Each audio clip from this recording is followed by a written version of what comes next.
जय हिंद आप सभी को। क्या हाल है आपके? आई होप आप सब ठीक हैं। और ये क्लास लाने में थोड़ी सी लेट हो गई है ना। हालांकि ये क्लास मैं कल ही लाने वाला था, कल ही रिकॉर्ड करने वाला था, बट कल की तारीख थी 10 नवंबर। आपको पता है कल 10 नवंबर को एक घटना घटी देश में, जिसके वजह से हर व्यक्ति इस देश का आहत है। ठीक है ना। और क्योंकि मैं भी इसके आसपास ही एरिया में रहता हूँ दिल्ली के, तो हमारे साइड भी थोड़ा सा ऐसा था, तो मन नहीं हुआ, इसलिए हमने रिकॉर्ड भी नहीं करा कल। ठीक है ना। तो जो भी इसमें शहीद हुए या जिनकी भी जान गई हैं, ऊपर वाला उनकी आत्मा को शांति दे और परिजनों को हिम्मत दे। बाकी सरकार को अब कठोर से कठोर कदम लेना चाहिए। ठीक है ना। ये बार बार अब नहीं चलने वाला है ना। एक साल में कितनी घटनाएं हो गई, और खास करके अगर आतंकवादी घटनाएं हो रही हैं तो इस पर सरकार को थोड़ा सीरियस होकर के संज्ञान लेने की ज़रूरत है। ठीक है ना। और इस पर एक्शन होना भी चाहिए, कड़ा से कड़ा एक्शन हो, ये भी हम चाहते हैं। ठीक है। बाकी हम क्लास अपनी कंटिन्यू कर रहे हैं। बायोलॉजी पढ़ रहे थे, बायोलॉजी में कई सारी चीज़ें ख़त्म कर चुके हैं। चैप्टर 2 इसलिए यहाँ पर आप देख रहे होंगे, इसलिए क्योंकि जूलॉजी के पॉइंट ऑफ व्यू से मैंने आपको पिछले क्लास में एनिमल किंगडम पढ़ा दिया था, और जूलॉजी के पॉइंट ऑफ व्यू से ये दूसरा चैप्टर मान सकते हैं। ठीक है। सो इसलिए यहाँ पर पहले से चैप्टर 2 लिखा हुआ था, but don't mind what is the number of chapter, हम सिर्फ टॉपिक देखते हैं। तो टॉपिक है आज का एनिमल टिश्यू। और जो बच्चे नहीं जानते उनको मैं बता दूं कि ये जो क्लास हो रही है हमारी, ये एसएससी के बच्चों के लिए तो है ही है, चाहे वो सीजीएल टीयर 2 वाले बच्चे हैं उनके लिए तो है ही है। ठीक है। बट उसके अलावा जो बच्चे 2025 के अलावा 2026 को टारगेट कर रहे हैं, 26 में कोई भी एग्जाम, चाहे वो एसएससी का एग्जाम हो, रेलवे का एग्जाम हो, सीडीएस हो, सीपीओ कुछ भी हो, तो आप उन सारे एग्जाम्स के लिए आप इसको देख सकते हो। आरआरबी, एनटीपीसी कुछ भी हो, आप इसको देख सकते हो। इसके बाहर कुछ भी नहीं आएगा, क्योंकि हमारा पहले दिन से यही लक्ष्य रहा है कि हम वैसा सीरीज पढ़ें कि बार बार जो बच्चों का पढ़ने का झंझट है कि हर एग्जाम के लिए अलग से कुछ पढ़ा जाए, उससे आपको मैं निकाल सकूँ। और उसके लिए हमने ये सीरीज तैयार करी थी कि इसके बाहर बस इतना ही पढ़ना है, इसके अलावा आपको कुछ भी अलग से नहीं पढ़ना है, और इसी को रिविजन करते रहना है। तो आप कोई भी एग्जाम देने वाले हैं तो आप उसके लिए वीडियो देख सकते हो। ठीक है। स्टार्ट करते हैं। आज का चैप्टर है एनिमल टिश्यू, और इस चैप्टर के बाद मैं आपको बता दूं कि मैं एक तो पीडीएफ डाल देता हूं टेलीग्राम ग्रुप में। टेलीग्राम ग्रुप का लिंक हमारे डिस्क्रिप्शन बॉक्स में है, आप वहां से ज्वाइन कर सकते हो।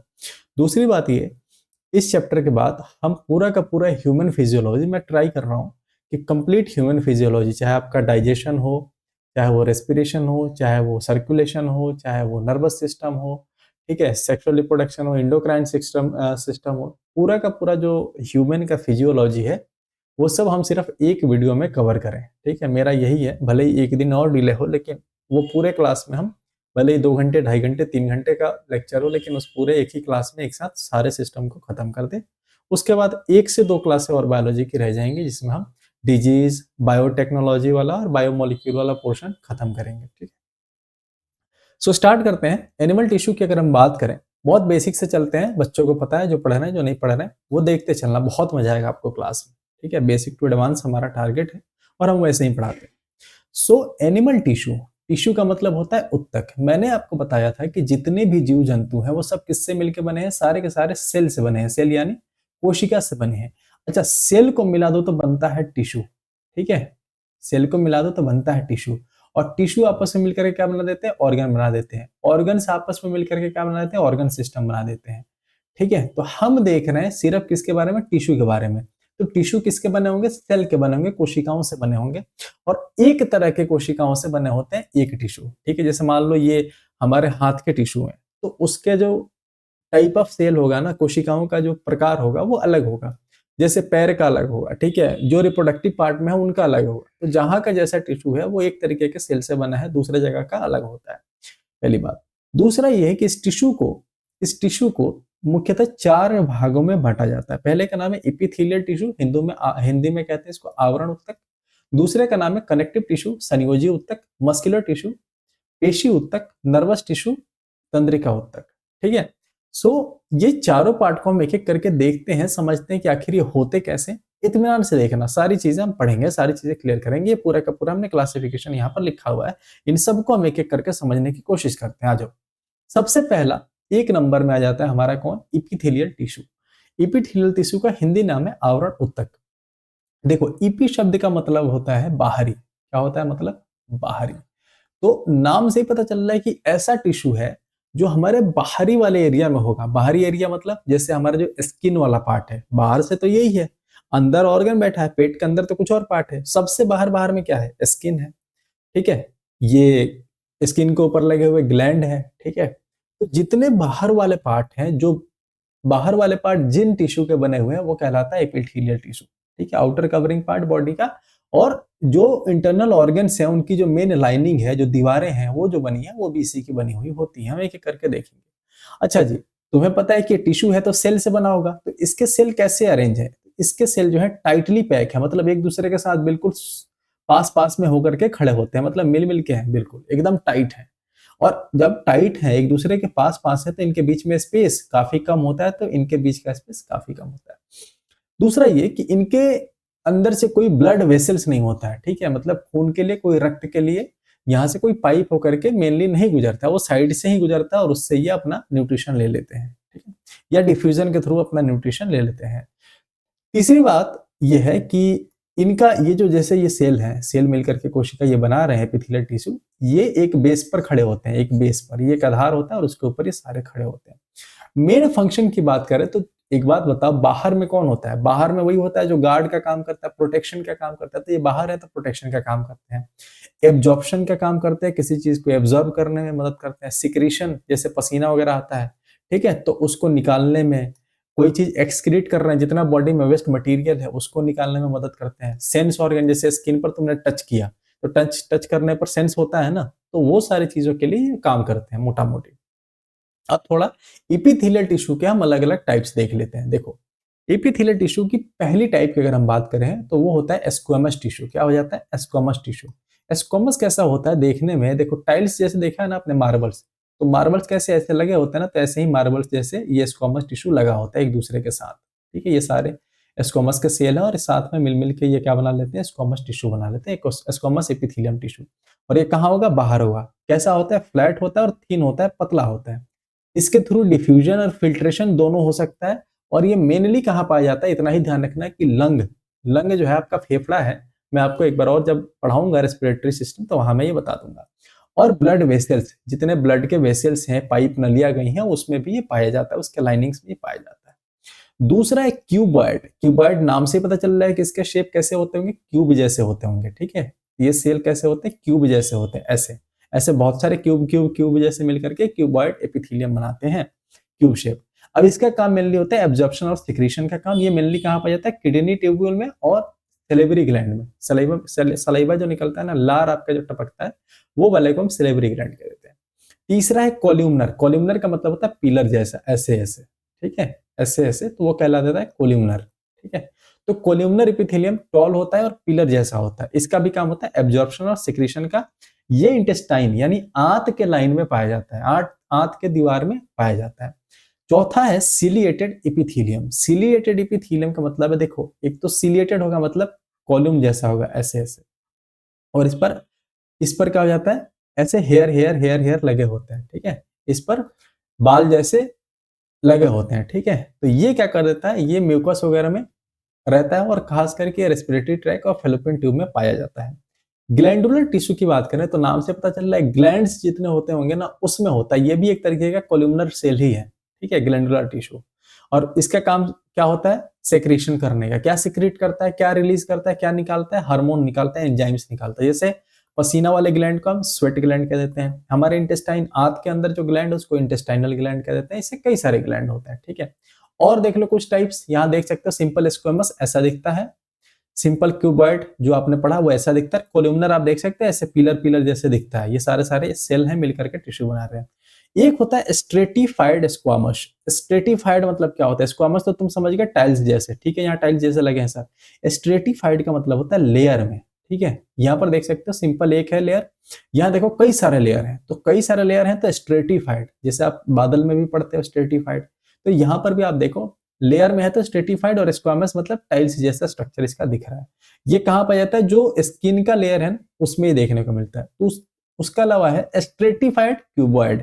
तो क्यूबॉइड तो तुम्हें पता है कि क्यूब जैसा होगा, देख सकते हैं यहाँ पर क्यूब जैसा, और स्ट्रेटिफाइड है मतलब क्यूब का लेयर होगा।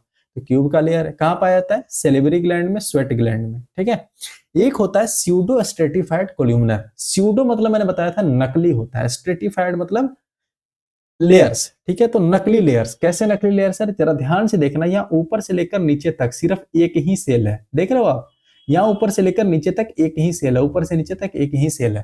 तो ये दिख रहा है लेयर में, लेकिन ऊपर से नीचे तक सिर्फ एक ही सेल का लेयर है, ये बहुत सारे सेल्स का नहीं है लेयर। यहाँ पर देख सकते हो दो दो सेल दिख रहा है, लेकिन यहाँ पर एक ही सेल है, ध्यान से देखो।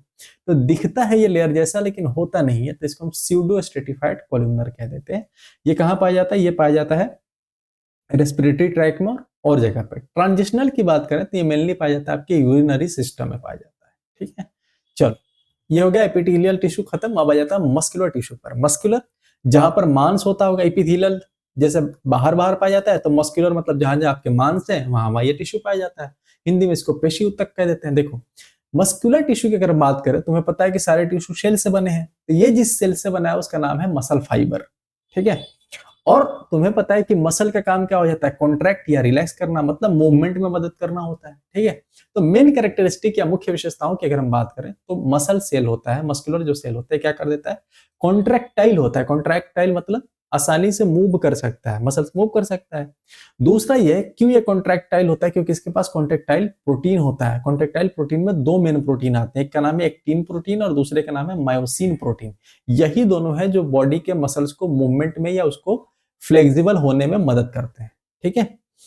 तीसरा अगर हम बात करें तो इसके पास माइटोकॉन्ड्रिया होता है, और माइटोकॉन्ड्रिया होता है तो साथ साथ क्या मिल जाएगा, इसको एटीपी मिल जाएगा, एनर्जी मिल जाएगा। चौथी बात करें तो ये मूवमेंट और पोस्चर में हेल्प करता है और ये कई सारी चीजों में मदद कर देता है। अब मस्कुलर टिश्यू के तीन मुख्य पार्ट होते हैं, तीन मुख्य टाइप्स होते हैं। पहला है वो है आपका स्ट्रिएटेड, स्ट्रिएटेड या स्केलेटल या मसल, ठीक है, स्ट्रिएटेड या स्केलेटल मसल, ठीक है। स्ट्रिएटेड मतलब धारियां बनी हुई, लेयर्ड, ठीक है, ये बात तो तुम समझ गए हो। स्केलेटल मतलब समझ रहे हो, हड्डी के पास वाला। तो ऐसे मसल जो कैसे हो, पहला तो ये कि अनब्रांच हो, मतलब कोई उसमें शाखा नहीं निकली हुई हो, ठीक है, सिंपल ऐसे ऐसे। दूसरा ये लंबे लंबे होते हैं, लॉन्ग होते हैं और सिलेंड्रिकल होते हैं, बेलनाकार होते हैं। और साथ ही साथ सबसे इंपॉर्टेंट स्ट्रिएटेड होते हैं, मतलब उसमें लेयर बनी होती है। कैसी लेयर बनी होती है, एक लाइट एक डार्क, एक लाइट एक डार्क, ऐसे करके हम अभी देखेंगे, थोड़ी देर रुक जाओ। दूसरी बात ये कहें हम, तो इसके पास जो कंट्रोल होता है ये वॉलंटरी होता है। वॉलंटरी मतलब इच्छा अनुसार। देखो, दो कंट्रोल होते हैं, दो तरीके, एक होता है वॉलंटरी कंट्रोल, एक होता है इनवॉलंटरी कंट्रोल। अगर मैं कहूं कि तुम अपने हाथ को ऊपर उठा लो, तुम अपने हाथ को नीचे कर लो, तुम अपने हाथ को दाएं कर लो, कर सकते हो, कर सकते हो। तो अगर कोई चीज तुम अपनी मर्जी से कर रहे हो तो उसको वॉलंटरी कह देते हैं, ठीक है। जैसे वॉलंटियर का नाम सुनते हैं ना, वॉलंटियर क्यों उनका नाम है, क्योंकि वो अपनी मर्जी से जा रहे हैं वहां पर काम करने। समझ आ गई बात। तो वॉलंटरी का मतलब होता है इच्छा अनुसार अपनी मर्जी से कोई काम करना। लेकिन इनवॉलंटरी का मतलब यह है कि तुम चाहो या ना चाहो, तुम्हारी इच्छा हो या ना हो, फिर भी वो काम होगा। उदाहरण के तौर पर, जैसे मैं तुम्हें कहूं कि अपना जो हार्ट बीट है उसको रोक लो, रोक सकते हो, नहीं रोक सकते। तुम चाहो या ना चाहो, तुम्हारी इच्छा से परे है, वो होते रहेगा, तो उसको हम इनवॉलंटरी कह देते हैं। समझ आ गई बात। तो जो स्ट्रिएटेड मसल होता है या स्केलेटल मसल होता है, ये वॉलंटरी होता है, मतलब अपनी मर्जी से चलता है। दूसरा ये है कि मल्टी न्यूक्लिएटेड होता है, मतलब इसके पास कई सारे न्यूक्लियस होते हैं, कई सारे न्यूक्लियस होते हैं इसमें, ठीक है। तीसरी ये बात है कि ये कहां पर पाया जाता है, तुम्हें पता है कि स्केलेटल है, यानी हड्डी के आसपास पाया जाता होगा, तो ये हड्डियों के आसपास पाया जाता है। लिम्स में पाया जाता है, लिम्स मतलब हाथ पैर में। अब जब हाथ में पैर में पाया जाता है तो किस में मदद करेगा, मूवमेंट करने में मदद करेगा। लोकोमोशन मतलब चलने में, एक जगह से दूसरी जगह जाने में मदद करता है। ये होता है स्ट्रिएटेड मसल। दूसरा है अनस्ट्रिएटेड। अनस्ट्रिएटेड का मतलब क्या है, मतलब जिसमें कोई लेयर नहीं हो, कोई लेयर नहीं हो, ठीक है। और यहां पर लिखा है स्पिंडल शेप। स्पिंडल शेप ऐसा होता है आंख जैसा, ठीक है, ये देख रहे हो आप, ये होता है स्पिंडल शेप। तो स्पिंडल शेप का होता है और किसी तरह की इसमें धारी नहीं होती है। इनवॉलंटरी होता है, मतलब अपनी मर्जी अपनी इच्छा से नहीं चलता। और तीसरी बात यह है कि इसमें सिंगल न्यूक्लियस होता है, एक ही न्यूक्लियस आप देख सकते हो होता है। कहां पाया जाता है, जो स्टोमक है, हमारा पेट है, उसके दीवार पर पाया जाता है। इंटेस्टाइन आंत है, उसके दीवार पर पाया जाता है। ब्लड वेसल है, वहां आइरिस में, यूरेटर में, ब्रोंकाइज में, सब जगह पर पाया जाता है। ये भी मूवमेंट में, जो मेन मेन ऑर्गन्स हैं उनका मूवमेंट में काफी मदद करता है। एक तीसरा टाइप है वो कार्डियक मसल। कार्डियक शब्द जहां भी आएगा ना, तो कार्डियक का मतलब, या कार्डियो का मतलब होता है हार्ट, ठीक है, दिल या हृदय। तो हृदय वाले मसल को हमने एक अलग कैटेगरी रख दिया, हालांकि ये भी एक इनवॉलंटरी मसल ही होता है। ये क्या होता है, ब्रांच होता है, स्ट्रिएटेड होता है, मतलब लेयर होता है, इंटरकैलेटेड डिस्क प्रेजेंट होते हैं इसमें, छोटे छोटे ऐसे डिस्क जैसे होते हैं। तो ये सारी चीजें होती है। और इनवॉलेंटरी होता है, मतलब अनैच्छिक होता है, अपनी इच्छा से नहीं इसको रोक सकते या चला सकते हैं। इसमें भी एक न्यूक्लियस होता है, और हार्ट का जो वाल होता है वो मायोकार्डियम कहलाता है, ठीक है। और हम जब हार्ट पढ़ेंगे तो डिटेल में पढ़ेंगे, इसमें रिदमिक कॉन्ट्रैक्शन और रिलैक्सेशन दोनों होते रहता है, जिसकी वजह से ये क्या करता है, खून को पंप करता है, प्यूरिफाई नहीं करता ये, ठीक है, ये पंप करता है कार्डियक। समझ आ गई बात। अब जरा हम मस्कुलर टिश्यू को देख लेते हैं। यहाँ पर ये रहा स्मूथ मसल, आप देख सकते हो स्पिंडल शेप में है, दिख रहा है आपको, स्पिंडल शेप में है। इसी को हम स्मूथ मसल भी कह देते हैं, ठीक है, इसी को। और ये नॉन स्मूथ होता है। और ये रहा आपका स्केलेटल मसल, आप देख सकते हो कैसे यहाँ पर धारियां दिख रही होंगी, अलग अलग धारियां दिख रही हैं। ये है कार्डियक मसल, ये थोड़ा मिक्सचर टाइप का होता है। अच्छा जी, अब स्केलेटल मसल जो होता है ना, जो स्केलेटल मसल आपने देखा, उस स्केलेटल मसल में क्या हो जाता है कि एक तरह का क्या होता है, तुमने देखा ना धारियां होती है उसमें। अब धारियों को ना जब माइक्रोस्कोप से देखा जाता है तो उसमें बैंड दिखाई देते हैं, यही धारियां, जैसे जहां पर धारी है ये डार्क है, और जहां पर ये खाली स्पेस है, दो धारियां हैं इनके बीच में खाली स्पेस है, तो खाली स्पेस लाइट दिखता है, हल्का दिखता है, और ये जो है ये डार्क दिखता है। तो इसको हम डार्क और लाइट बैंड कह देते हैं। इस मसल में कौन सा पाया जाता है, डार्क और लाइट बैंड पाया जाता है। कहां पर पाए जाते हैं, स्केलेटल मसल में ये पाए जाते हैं, ठीक है। और इसी का वजह से इसमें क्या होता है, धारियां हमारे को दिखाई देती हैं। स्ट्रक्चर की बात करें तो मसल फाइबर जितने होते हैं, देखो मायोफाइब्रिल, मायोफाइब्रिल मिलकर के बनाते हैं मसल फाइबर, और मसल फाइबर क्या बनाते हैं, मसल टिश्यू। तुम्हें पता है ना मसल टिश्यू किसके बने हैं, सेल के बने हैं। उस सेल का नाम क्या था, मसल फाइबर। और ये मसल फाइबर कौन से के बने हुए हैं, मायोफाइब्रिल के बने हुए हैं। समझ आएगी बात, सबसे छोटा ये है। और इसी के पास है कॉन्ट्रेक्टाइल प्रोटीन या कॉन्ट्रेक्टाइल थ्रेड्स, ठीक है। और हम ध्यान से देखते हैं तो इसी में हमारे को वो बैंड जो कह रहे हैं ना, एक डार्क एक लाइट, एक डार्क एक लाइट, एक डार्क एक लाइट, वो इसी में मायोफाइब्रिल में दिखता है। हम अभी आगे देखेंगे इसी क्यों, क्योंकि उसमें होता है एक्टिन और मायोसिन प्रोटीन। देखो ये जो आपको दिख रहा है ऊपर वाला, पहले देखो ऊपर वाला, ये जो रॉड जैसा दिख रहा है आपको, तो ये ऊपर वाला जो स्ट्रक्चर दिख रहा है, ये है आपका क्या, ये आपका मायो, क्या ये बताओ, मायोफाइब्रिल नहीं, ये है आपका मसल फाइबर, ठीक है। ये ऊपर वाला क्या है, मसल फाइबर है, पूरा का पूरा ये मसल फाइबर है। और मसल फाइबर किसका बना हुआ है, ये बना हुआ है मायोफाइब्रिल का। कई सारे मायोफाइब्रिल मिलकर के पूरा का पूरा एक मसल फाइबर बनाते हैं। अब इस मसल फाइबर में तुम ध्यान से देखो तो ये एक डार्क दिख रहा होगा, यहाँ पर, यहाँ भी डार्क दिख रहा होगा, यहाँ भी पूरा का पूरा ये डार्क दिख रहा होगा, यहाँ भी पूरा का पूरा ये डार्क दिख रहा होगा, और इनके बीच में ऐसे लाइट लाइट से दिख रहे होंगे। तो ये जो डार्क दिख रहा है ना, तो इसको हम डार्क बैंड कह देते हैं, इसको हम डार्क बैंड कह देते हैं, इसको डार्क बैंड कह देते हैं। और ये जो खाली जगह है इसको हम लाइट बैंड कह देते हैं, ठीक है, पहली बात। और इसके अंदर माइटोकॉन्ड्रिया पाया जाता है, आप देख सकते हो। और थोड़ा इसमें से हम एक मायोफाइब्रिल को निकाल लेते हैं, ठीक है। ये सारे के सारे मायोफाइब्रिल के बने, इसमें से हम एक मायोफाइब्रिल निकालते हैं और उसको निकाल के देखते हैं क्या क्या दिखता है। जरा ध्यान से देखना, यहाँ नीचे वाले पर ध्यान दो, नीचे वाले पर ध्यान दो। तुम देखो क्या कि कई जगह पर ये डार्क डार्क डार्क डार्क काले काले काले काले काले काले काले लाइनें खींच के गई हैं, और बीच बीच में क्या है, ये बीच बीच में खाली जगह है, देख रहे हो ना। इसमें ज्यादा डार्क नहीं है, काले लाइनें नहीं दिख रही हैं, खाली जगह दिख रही है इसमें। तो ये जो डार्क है, डार्क वाला एरिया, ये डार्क जोन कहलाता है। और ये जो खाली स्पेस है इनके बीच में, लाइट जोन कहलाता है। पहली बात, जैसे दिखा रहा हूं वैसे समझना। साथ ही ये जो खाली स्पेस है ना, ये खाली स्पेस है दो डार्क बैंड के बीच में, डार्क बैंड के बीच में, वो कहलाता है आई बैंड। क्या कहलाता है, डार्क वाले के बीच में, खाली वाले को हम आई बैंड कहते हैं, और डार्क वाले को हम ए बैंड कह देते हैं। क्या कहते हैं, ए बैंड कहते हैं डार्क वाले को, ठीक है। और किनारे में एक मायोसिन प्रोटीन का लाइन गुजरता है, देख रहे हो आप, यहाँ पर पूरा का पूरा 3 लाइन गुजरा हुआ है, ये कहलाता है एम लाइन। यहाँ पर भी देख सकते हो एम लाइन। अच्छा, अब ये आई बैंड है ना, आई बैंड के सेंटर में एक डिस्क होता है यहाँ पर, जैसे ये डिस्क जैसा दिख रहा होगा आपको, ये डिस्क कहलाता है जेड डिस्क। क्या कहलाता है, जेड डिस्क, ठीक है। यहाँ पर भी आई बैंड है तो यहाँ पर भी बनता है क्या, जेड डिस्क, ठीक है। वैसे ही जैसे ये जेड डिस्क कहां पर था, आई के बीच में था, आई के सेंटर में था। तो ये जो एच जोन है, ये किसके सेंटर में, ए के सेंटर में, देख रहे हो, ए के सेंटर में ये जो जोन दिख रहा है आपको, ये एच जोन कहलाता है। समझ आ गई बात। अब यहां से ध्यान देने वाली बात यह है कि जेड, दो जेड डिस्क के बीच की जो दूरी है, जो एरिया है, उसको हम सार्कोमेयर कहते हैं। दो जेड के बीच के एरिया को हम क्या कहते हैं, सार्कोमेयर कहते हैं, ठीक है। अब यहां देखो, यहां पर देखो, ये जो पतली पतली पतली पतली लाइनें, यहां पर होता है क्या, एक्टिन का लेयर होता है, एक्टिन पाया जाता है। और ये साइड में जो आप देख रहे हो मोटी जो लाइनें, थिक लाइनें दिख रहे हैं, वो मायोसिन के कारण बनती है। ये समझ गए बात आप, मायोफाइब्रिल समझ गए, मसल फाइबर समझ गए, मसल समझ गए। थोड़ा सा अब इनके एक एक पार्ट को देख लो, जो बातें मैंने आपको बताई वही लिखी गई है कि डार्क बैंड ए बैंड होता है, तुम्हें पता है ए बैंड का नाम फुल फॉर्म क्या होता है, एन आइसोट्रोपिक बैंड, और इसलिए डार्क होता है क्योंकि यहाँ पर थीक मायोसिन होते हैं, मोटा मायोसिन का लेयर होता है, ठीक है। और माइक्रोस्कोप के अंदर ये कैसा दिखाई देता है, डार्क दिखाई देता है हमारे को। ये मूवमेंट करने के बाद, कॉन्ट्रैक्ट या मुड़ने के बाद ये छोटा नहीं पड़ता, जैसे का तैसे हो रहता है। आई बैंड का फुल फॉर्म होता है आइसोट्रोपिक बैंड, इसको हम लाइट बैंड कहते हैं, ठीक है। और इसके बाद पास होता है एक्टिन, ठीक है, मतलब light protein, light band actin protein के कारण दिखता है, ठीक है। और ये जो है जब आप मूव करोगे तो ये छोटा पड़ जाता है, ये भी आपको ध्यान रखना है। जेड लाइन हमने देखा, जेड लाइन में क्या था कि आई बैंड के सेंटर में था और एच कहा था, ए बैंड के सेंटर में था, और यहाँ पर क्या था, सिर्फ मायोसिन प्रेजेंट होता है। और दो जेड के बीच में क्या होता है, सार्कोमेयर होता है, ठीक है।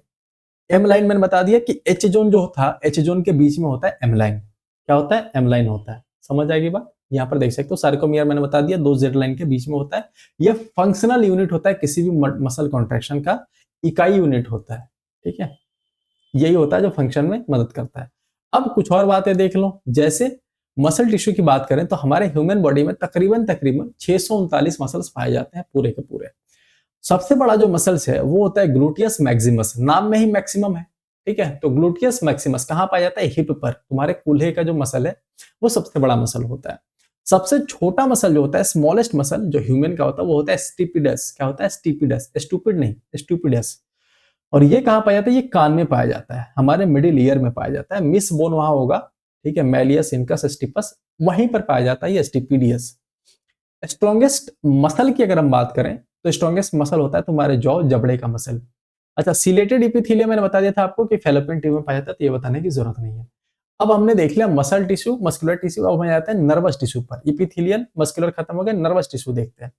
नर्वस टिश्यू में क्या होता है समझना कि नर्वस टिश्यू बेसिकली क्या हो जाता है कि तुम्हें पता है कि नाम से पता चल रहा है नर्व सिस्टम में होता होगा, दिमाग वाला जहां जहां होगा वहां से जुड़ा हुआ होगा, तो ये उससे जुड़ा हुआ है।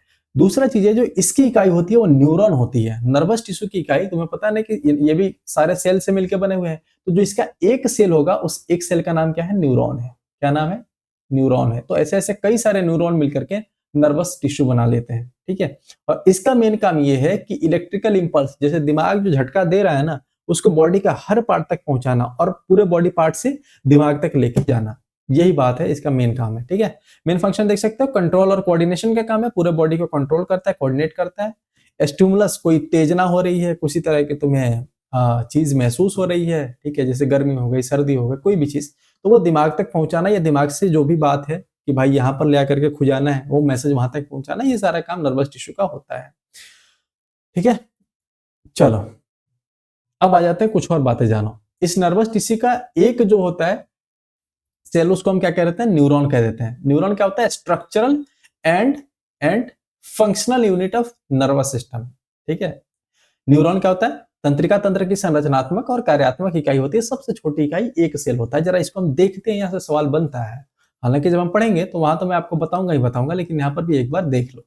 यह आपका एक सेल है, इसलिए इंपॉर्टेंट है ना न्यूरॉन, क्योंकि ये लॉन्गेस्ट सेल होता है पूरे बॉडी का, तकरीबन 1 मीटर से भी लंबा होता है, लॉन्गेस्ट सेल होता है बॉडी का, ठीक है। ध्यान से देखना, पहले जैसे मैं दिखा रहा हूँ, ये जो बड़ा वाला नीला वाला पार्ट आपको दिख रहा होगा यहाँ पर, ठीक है, ये बड़ा वाला, तो ये बड़ा वाला नीला वाला पार्ट कहलाता है सेल बॉडी। क्या कहलाता है, सेल बॉडी। इसके बीच में पीला कलर का दिख रहा होगा, ये कहलाता है न्यूक्लियस। और जो साइड साइड साइड साइड में जो झाड़ियां दिख रही हैं, ये कहलाते हैं डेंड्राइट्स, मतलब डेंड्रफ पड़ गए हैं इसके बालों में, तो ये कहलाते हैं डेंड्राइट्स, ठीक है। अब यहां से एक पूंछ ऐसे निकल करके पतली सी इधर को जा रही है, तो ये जो पूंछ निकल के इधर को जा रही है इसको हम एक्सॉन कह देते हैं, ठीक है। अब इस एक्सॉन पर छोटे छोटे सेल्स प्रेजेंट होते हैं जिनका नाम है श्वान सेल। क्या नाम है, श्वान सेल। ये श्वान सेल क्या कहते हैं, एक माइलिन शीथ नाम का फैट का लेयर बनाते हैं। ये देख लो गोल गोल गोल गोल, ये माइलिन शीथ होता है। इन माइलिन शीथ के बीच में ये देख रहे हो खाली जगह है, इस खाली जगह को हम नोड ऑफ रेनबियर कह देते हैं। नोड ऑफ रेनबियर कहाँ प्रेजेंट होता है, माइलिन शीथ के बीच में प्रेजेंट होता है, ठीक है। अच्छा, अब ये जब एक्सॉन बिल्कुल अंत तक जाता है, ये लास्ट तक, जैसे ये मान लो जड़ है, ये पेड़ का ऊपर का हिस्सा है, तो जब जड़ तक जाएगा तो ये एक्सॉन के एंड को, जो सबसे लास्ट वाला पार्ट है, इसको हम एक्सॉन टर्मिनल कह देते हैं। ये भी कैसे झाड़ियों जैसा दिख रहा होगा। इस एक्सॉन टर्मिनल पर यहां पर आपको दिखेगा कि छोटे छोटे न्यूरोट्रांसमीटर लगे होते हैं, ठीक है। अभी मैं आपको एक करके इनका फंक्शन बता देता हूँ। जैसे सेल बॉडी की बात करें, साइटोन या सोमा उसका नाम होता है, इसमें है न्यूक्लियस, और ये पूरा का पूरा सेल कंट्रोल करता है। नर्व्स के सेल को पूरा कंट्रोल सिस्टम यही होता है। दूसरा अगर हम बात करें डेंड्राइट की, तो डेंड्राइट का मेन काम ये है कि दूसरे जो आसपास के न्यूरॉन हैं उनसे इंपल्स को लेना, वो जो बात कह रहे हैं, मैसेज कह रहे हैं, उनको लेना। कौन लेता है? डेंड्राइट से। झाड़ियां हैं, इनसे लेते हैं, और ये क्या कर देता है? एक्सॉन को दे देता है कि भाई तुम आगे पास करो। और एक्सॉन का जो टर्मिनल है ना, ये टर्मिनल क्या कर देता है? दूसरे न्यूरॉन को मैसेज पहुंचाता है। तो डेंड्राइट से लेता है और एक्सॉन से होते हुए, एक्सॉन टर्मिनल से होते हुए दूसरे को ट्रांसफर कर देता है। वही बात यहाँ पर लिखा गया है।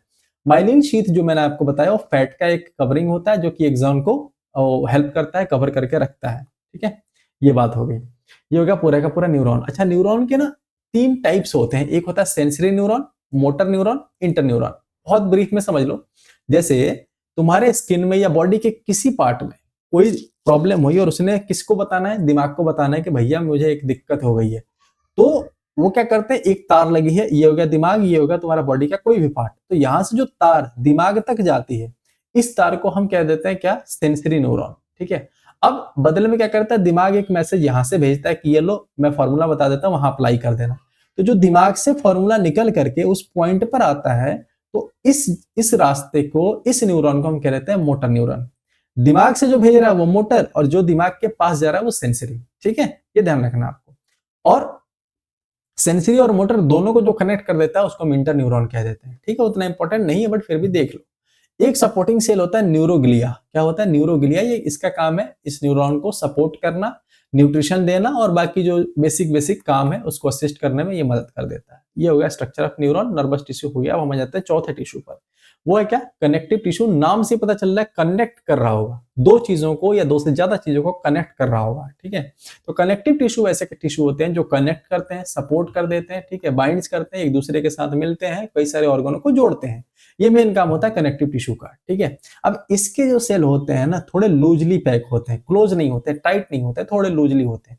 अब लूजली होंगे तो इनके आसपास में थोड़ा थोड़ा खाली जगह भी पाया जाता है। ठीक है, इंटरसेलुलर मैट्रिसेस पाई जाती है, खाली जगह। अब खाली जगह हुआ तो कुछ कुछ सामान भी वहां, केमिकल्स भी प्रेजेंट होते हैं, किसमें? कनेक्टिव टिश्यू में।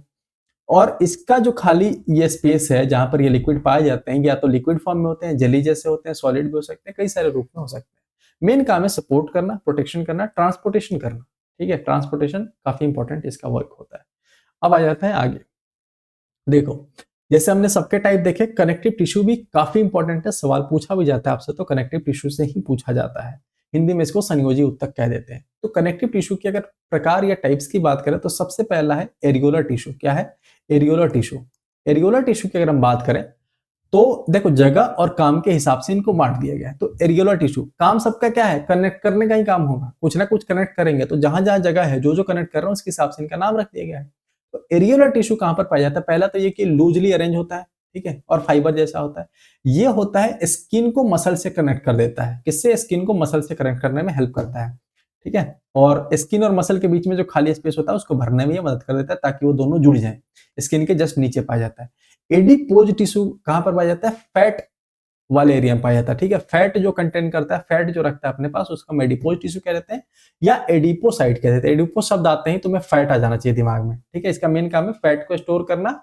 और फैट स्टोर करेगा, मान लो तुम्हारे बॉडी के ऊपर फैट स्टोर हो गया, चमड़ी के नीचे होता है ना, उसका मेन काम है आपके बॉडी के टेम्परेचर को मेंटेन करना और इंसुलेशन देना।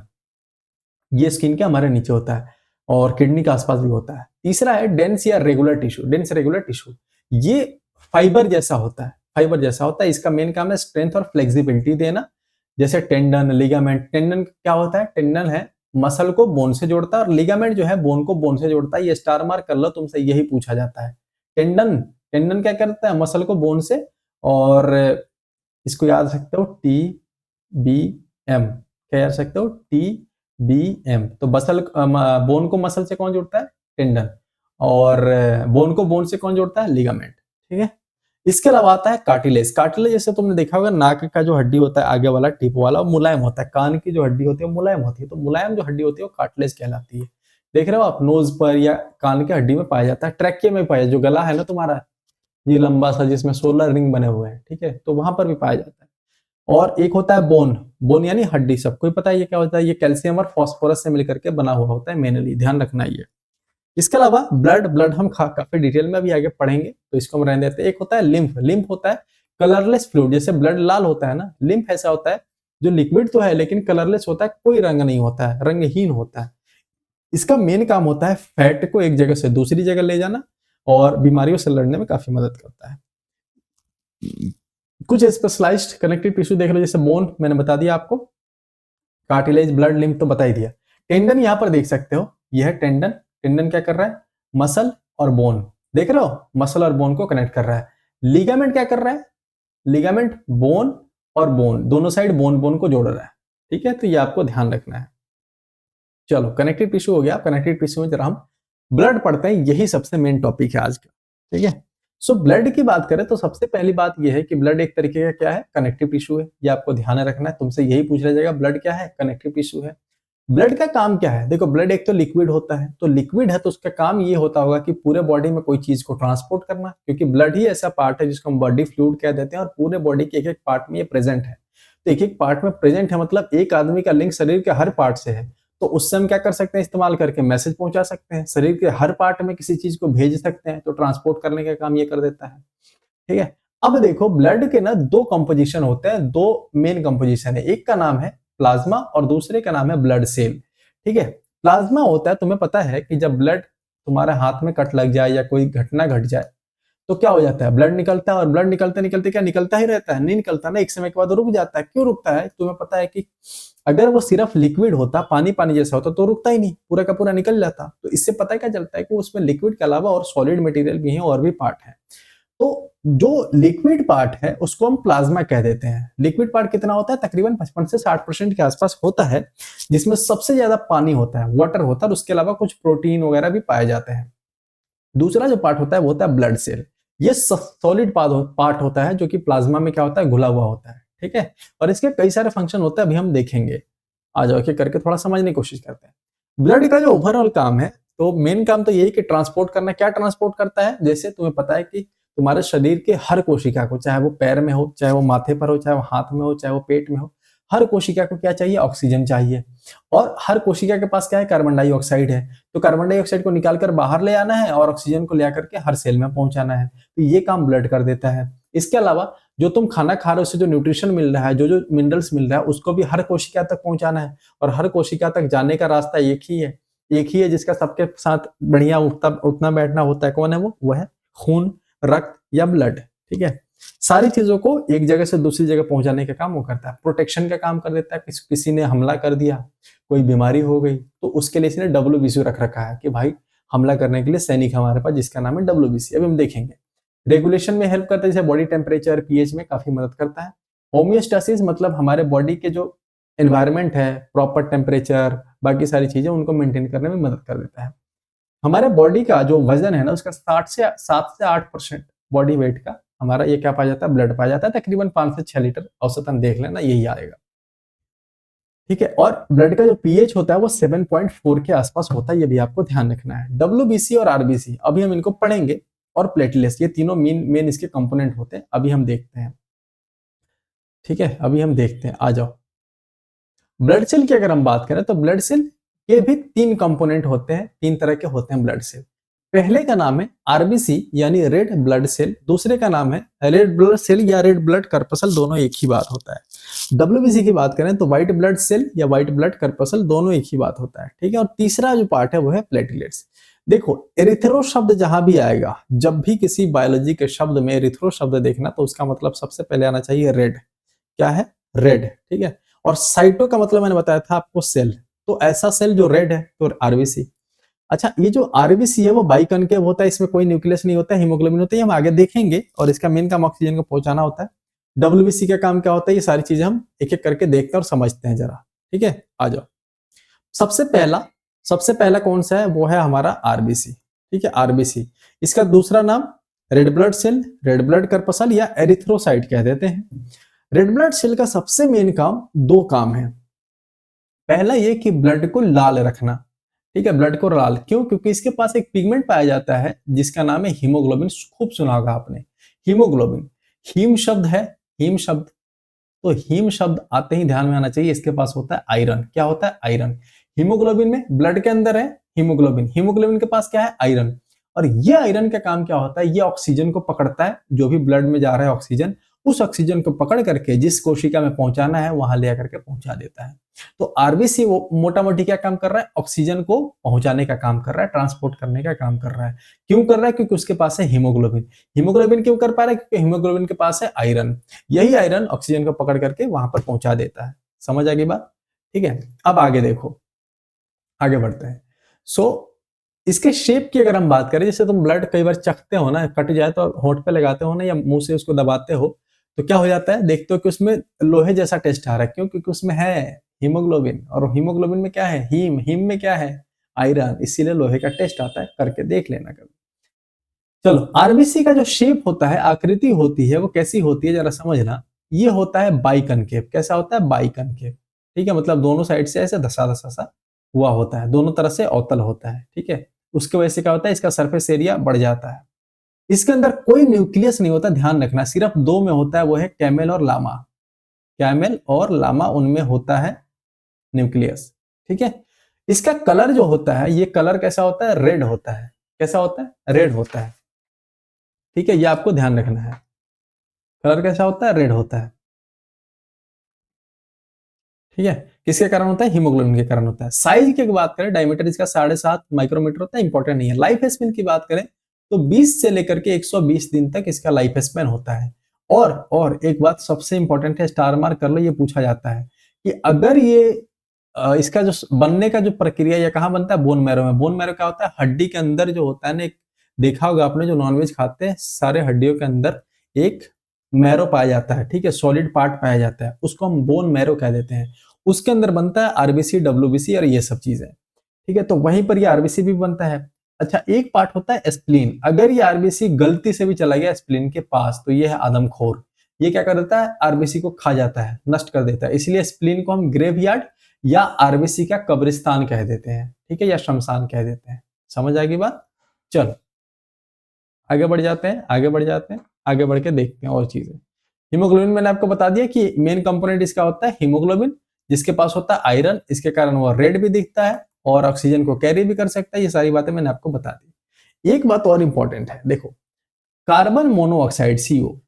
सीओ अगर आपके ब्लड में आ गया और ऑक्सीजन भी आ गया आपके ब्लड में, तो आपका हीमोग्लोबिन दोनों में से किसको पकड़ेगा? वो पकड़ेगा इसको, कार्बन मोनोऑक्साइड को।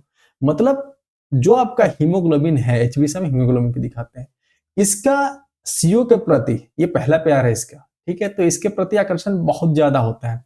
जैसे कार्बन मोनोऑक्साइड को देखा नहीं, लपक पड़ता है ये। ठीक है, लपक पड़ता है, और ये क्या करता है, अगर इसको लपक लिया और हर बॉडी के पार्ट में पहुंचा दिया, तो समझ लो खत्म खेल, खेल खत्म। मतलब ये क्या हो जाता है, टॉक्सिक होता है, ये क्या हो जाता है, जहरीला होता है। ठीक है, तो अगर ये सेल में पहुंचा तो भाई साहब मामला खत्म। इसीलिए तुमने सुना होगा कि जो गाड़ी वगैरह चल रहा है उसमें से कार्बन मोनोऑक्साइड निकलता है, वो बहुत खतरनाक है। क्योंकि हमारे ब्लड में जाएगा, ब्लड में जाएगा तो क्या हो जाएगा, हीमोग्लोबिन का पहला प्रेम ये है, हीमोग्लोबिन इसके साथ बॉन्ड बना लेगा, ऑक्सीजन को छोड़ देगा, सारे सेल में ये कार्बन मोनोऑक्साइड को पहुंचा देगा, तो हम खत्म हो जाएंगे। तो ये चीज आपको ध्यान रखना है। अब आगे बढ़ते हैं। यहाँ पर वही सारी बातें लिखी गई हैं, मैं आपको बताऊंगा नहीं, जो ये सारी बातें मैंने आपको बता दी। आरबीसी का संख्या जो होता है वो 4 से 5 मिलियन के आसपास होता है पर मिलीमीटर क्यूब में 1 ml में। ठीक है, काउंट करने का तरीका होता है हीमोसाइटोमीटर में, हम इसको देखते हैं। ठीक है, हीमोसाइटोमीटर एक मशीन, एक इक्विपमेंट होता है ऐसे, इसमें ऐसे खांचे बने होते हैं, यहाँ पर खांचे बने हुए होते हैं। इसमें क्या करते हैं, ब्लड एक ड्रॉप डाल करके और माइक्रोस्कोप के अंदर में ले जा करके एक ऑयल होता है, इमर्सिंग ऑयल जिसको कह देते हैं, हमने देखा हुआ है इसको। इमर्सिंग ऑयल के अंदर देखते हैं और इसमें क्या होता है, इसको जूम करके देखेंगे तो ऐसे काफी सारे खांचे दिखेंगे आपको, बड़े बड़े ऐसे 4। ठीक है, ऐसे 4, और इनके अंदर में छोटे छोटे छोटे छोटे छोटे छोटे आरबीसी के सेल दिखाई देते हैं इन सब खांचों में। तो हम क्या करते हैं, एक खांचे में जितना सेल है उसको जोड़ लेते हैं और उसको हम सारे खांचों से, जितने ये दिख रहे हैं आपको, उन सबसे गुणा कर देते हैं, तो जितना सेल निकल के आता है वो ये है संख्या, लिखा हुआ है। अच्छा, हीमोग्लोबिन जो अगर हम बात करें तो 14 से लेकर के 16 ग्राम होता है मेल में, महिलाओं में कम होता है 12 से 14। अच्छा, कई जगह पर ये लिखा होता है औसतन 17.5 ग्राम पर डीएल भी ये होता है। ठीक है, तो ये भी आपको ध्यान रखना, अगर ऑप्शन में जो भी आ जाता है तो आपको लगा देना है। ये भी ध्यान रखना है कि मेल में ज्यादा है, फीमेल में कम है। स्प्लीन के बारे में मैंने आपको बता दिया है कि ग्रेवियर्ड कहलाता है आरबीसी का, रेड बोन मैरो में बनता है और इसके पास कोई भी न्यूक्लियस नहीं होता है। अगर किसी व्यक्ति के पास हीमोग्लोबिन की कमी पड़ जाती है तो उसका कारण होता है अनीमिया। अनीमिया किसके कमी के कारण होता है, आयरन के कमी के कारण। अब बताओ, हीमोग्लोबिन की कमी के कारण अनीमिया क्यों हो रहा है, क्योंकि हीमोग्लोबिन के कारण, हीमोग्लोबिन के पास भी क्या है, आयरन है, तो ये कम होगा तो आयरन कम होगा तो अनीमिया हो जाएगा। अच्छा, जो लोग ऊंचाई पे रहते हैं, हायर एल्टीट्यूड पे रहते हैं, तुमने देखा वो कश्मीरी हो गए या जो भी हाई ऊंचे पर रहने वाले लोग हैं, जो नॉर्थ ईस्ट में लोग रह रहे हैं, तो उनके जो होता है ना, अगर हायर एल्टीट्यूड पर है, ऊंचाई पर है, तुम्हें पता है कि ऑक्सीजन कम है, वहां ऑक्सीजन कम है तो उनको ऑक्सीजन की जरूरत ज्यादा है। ऑक्सीजन की जरूरत ज्यादा है और ऑक्सीजन पहुंचाएगा कौन? पहुंचाने के लिए उनको चाहिए आरबीसी। इसीलिए जो ऊंचाई पर रहने वाले लोग हैं उनके पास ज्यादा आरबीसी की जरूरत होती है, क्योंकि ज्यादा ऑक्सीजन चाहिए। समझ आएगी बात? और मापने का तरीका हेमोसाइटोमीटर होता है, मैंने आपको बता दिया। आगे बढ़ जाते हैं। आरबीसी हमने देख लिया, जाते हैं डब्ल्यूबीसी पर। डब्ल्यूबीसी का दूसरा नाम होता है ल्यूकोसाइट। ल्यूको शब्द का मतलब होता है कलरलेस, यानी व्हाइट।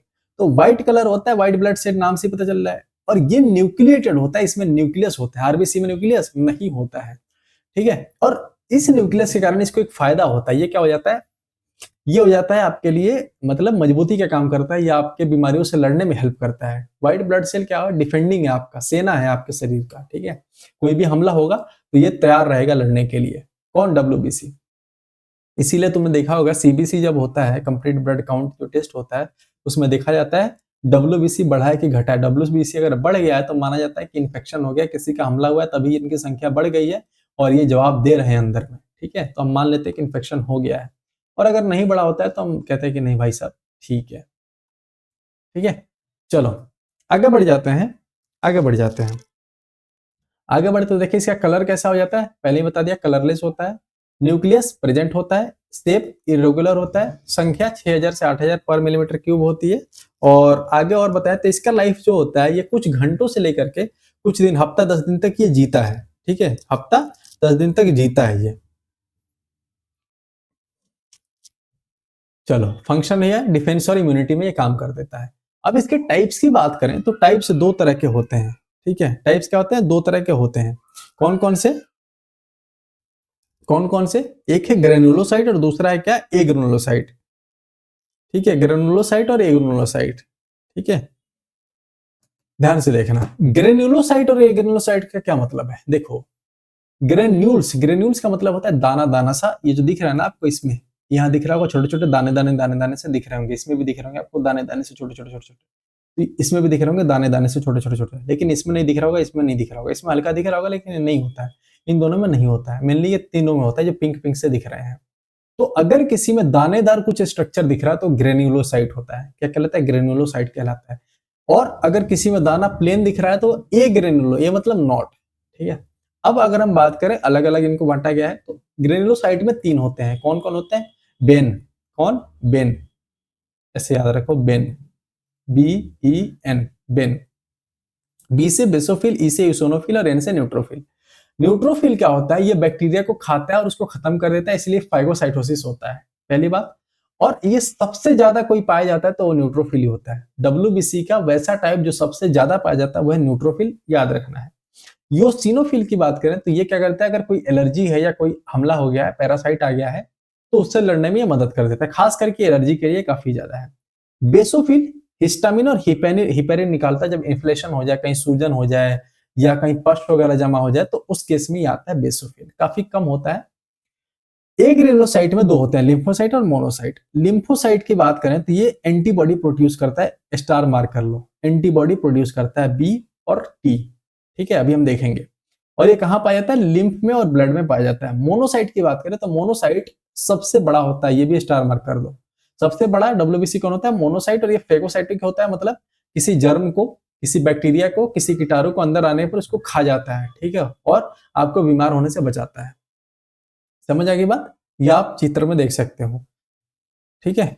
और पहले ये देख लो, जो लिम्फोसाइट है उसके मेन दो टाइप हैं। कौन कौन से? एक है बी लिम्फोसाइट, एक है टी लिम्फोसाइट, या इसी को बी सेल और टी सेल भी हम कह देते हैं। बी सेल और टी सेल कह देते हैं, या बी लिम्फोसाइट और टी लिम्फोसाइट कह देते हैं। बस एक लाइन लिखा है, इतना ही आपको ध्यान रखना है, इससे ज्यादा आपको ध्यान नहीं रखना है, ठीक है। ये थाइमस में पाया जाता है और ये पाया जाता है आपके बोन मैरो में। जैसे बी नाम से इसमें बी है तो बी पाया जाता है बोन मैरो में। और इसका मेन काम ये है, ये एंटीबॉडी को प्रोड्यूस कर देता है। एंटीबॉडी तुम्हारे शरीर का मेन लड़ने वाला यंत्र है, यही वो हथियार है जो किसी भी बीमारी से लड़ने में मदद कर देता है। इसने एंटीबॉडी बना दी, हथियार बना दिया, दिया कि इसको टी सेल को। और टी सेल क्या कर देता है? हमला करता है, और ये हमला करके मार देता है। हथियार बनाता है बी सेल और मारता है टी सेल। ठीक है, तो ध्यान रखना है। इसलिए टी सेल को किलर सेल भी कह देते हैं, किलर सेल भी कह देते हैं, ये ध्यान रखना है। और इन दोनों को मेमोरी सेल भी कह देते हैं। क्या कहते हैं? Memory cell. उदाहरण के तौर पर मान लो किसी बीमारी का, किसी कीटाणु का एक तरह के हमला हुआ, पोलियो के कीटाणु का हमला हुआ, या मान लो डेंगू वायरस का हमला हुआ, ठीक है, तो डेंगू वायरस का हमला हुआ, पहले से बॉडी को पता नहीं है कि डेंगू का वायरस कैसा दिखता है, लेकिन हमारे बॉडी में ऑलरेडी फाइटर बैठे हुए हैं, हमारे बॉडी में बचाने वाले लोग बैठे हुए हैं। कौन है बचाने वाले? वो है हमारे डब्ल्यूबीसी। तो डब्ल्यूबीसी को पता नहीं है शुरू शुरू में कि भाई इसको, इससे लड़ना कैसे है, तो थोड़ा टाइम लग जाता है। बी सेल उसको स्टडी करता है, रीड करता है, स्टडी करने के बाद थोड़ा समय लेता है, और उसके बाद क्या कर देता है कि एंटीबॉडी बनाता है और बना करके दे देता है। पहली बार जब हमला होता है तो टी सेल को टी सेल क्या कर देता है? मार देता है। लेकिन जब वही डेंगू का वायरस दोबारा आएगा तो बी सेल याद रखता है कि इसको हमने कौन से गोली से मारा था या कौन सा हथियार से मारा था। तो बी सेल अब ज्यादा टाइम नहीं लेता, फटाक से उठाता है और हथियार इसको थमा देता है। अरे वो आया है, डेंगू वाला आया है, जरा दे दो इसको गोली, ठीक है। तो ये बी सेल टी सेल को आसानी से दे देता है। इसलिए इन दोनों को मेमोरी सेल कह देते हैं। क्यों? क्योंकि ये बात को याद रखते हैं कि कैसे काम करना और कैसे हमला करना है, किसको कैसे मारना है, ठीक है। इतनी बात समझ आ गई? चलो, अब डब्ल्यूबीसी के मेन फंक्शन तुमने देख लिया कि एक तो डिफेंस करने का, इम्यूनिटी का, इन्फ्लेमेशन का, फेगोसाइटोसिस का ये काम होता है। इन्फ्लेमेशन मतलब होता है कहीं घाव वगैरह हो जाए, सूजन हो जाए, फूलन हो जाए, उसमें क्या होता है? सफेद जमा हो जाते हैं, ठीक है, तो वो भी होते हैं। फेगोसाइटोसिस तुम्हें पता ही है कि कोई सेल वगैरह, कोई बैक्टीरिया वगैरह आ गया उसको खा जाते हैं सीधा सीधा। डब्ल्यूबीसी जो होते हैं न्यूक्लिएटेड होते हैं, ये बहुत इंपॉर्टेंट है। और शेप में कैसे होता है? इरेगुलर या अमीबॉइड। तुम्हें बताया था ना अमीबॉइड का शेप कैसा होता है? इरेगुलर होता है, कुछ भी ऐसे बना दो इरेगुलर सा। और ये एक जगह से दूसरी जगह पर मूव आउट कर सकते हैं ब्लड वेसल से बाहर निकल करके, ठीक है। और इस प्रक्रिया को डायपिडेसिस कह देते हैं, इंपॉर्टेंट नहीं है। ये भी बोन मैरो में बनते हैं मेनली। इसके अलावा लिम्फ नोड, स्प्लीन और थाइमस में भी थोड़े थोड़े बनते हैं, लेकिन मेनली बोन मैरो में देखने को मिलते हैं। इसमें कोई हीमोग्लोबिन नहीं पाया जाता, इसलिए सफेद दिखता है, ठीक है, ये भी आपको ध्यान रखना है। डब्ल्यूबीसी आरबीसी का रेशियो यहाँ उल्टा लिख दिया गया है, 1:600 के आसपास होता है। 1:600 मतलब 600 आरबीसी पर 1 डब्ल्यूबीसी, इतना रेशियो है। ये इतना गुना ज्यादा होता है, औसतन ओवरऑल निकालोगे तो ये निकल के आएगा। अब आते हैं तीसरे तरह के सेल पर, वो है प्लेटलेट्स। प्लेटलेट्स का दूसरा नाम क्या है? वो है थ्रोम्बोसाइट। पहले का नाम रेड ब्लड सेल का एरिथ्रोसाइट, व्हाइट ब्लड सेल का ल्यूकोसाइट, और इसका नाम है थ्रोम्बोसाइट। प्लेटलेट्स की बात करें तो साइज में छोटा होता है, इरेगुलर होता है, ये भी कलरलेस होता है, और ऐसा लगता है टूटा हुआ है, ठीक है, फ्रेगमेंट्स हुआ है, ठीक है। इसका मेन काम है ब्लड क्लॉटिंग में हेल्प करना, खून को जमाने में हेल्प करना, जिसको हम प्रोसेस को कोएगुलेशन कह देते हैं। क्या कह देते हैं? कोएगुलेशन कह देते हैं, या क्लॉटिंग, ठीक है, उसमें ये मदद कर देता है थक्का जमने में।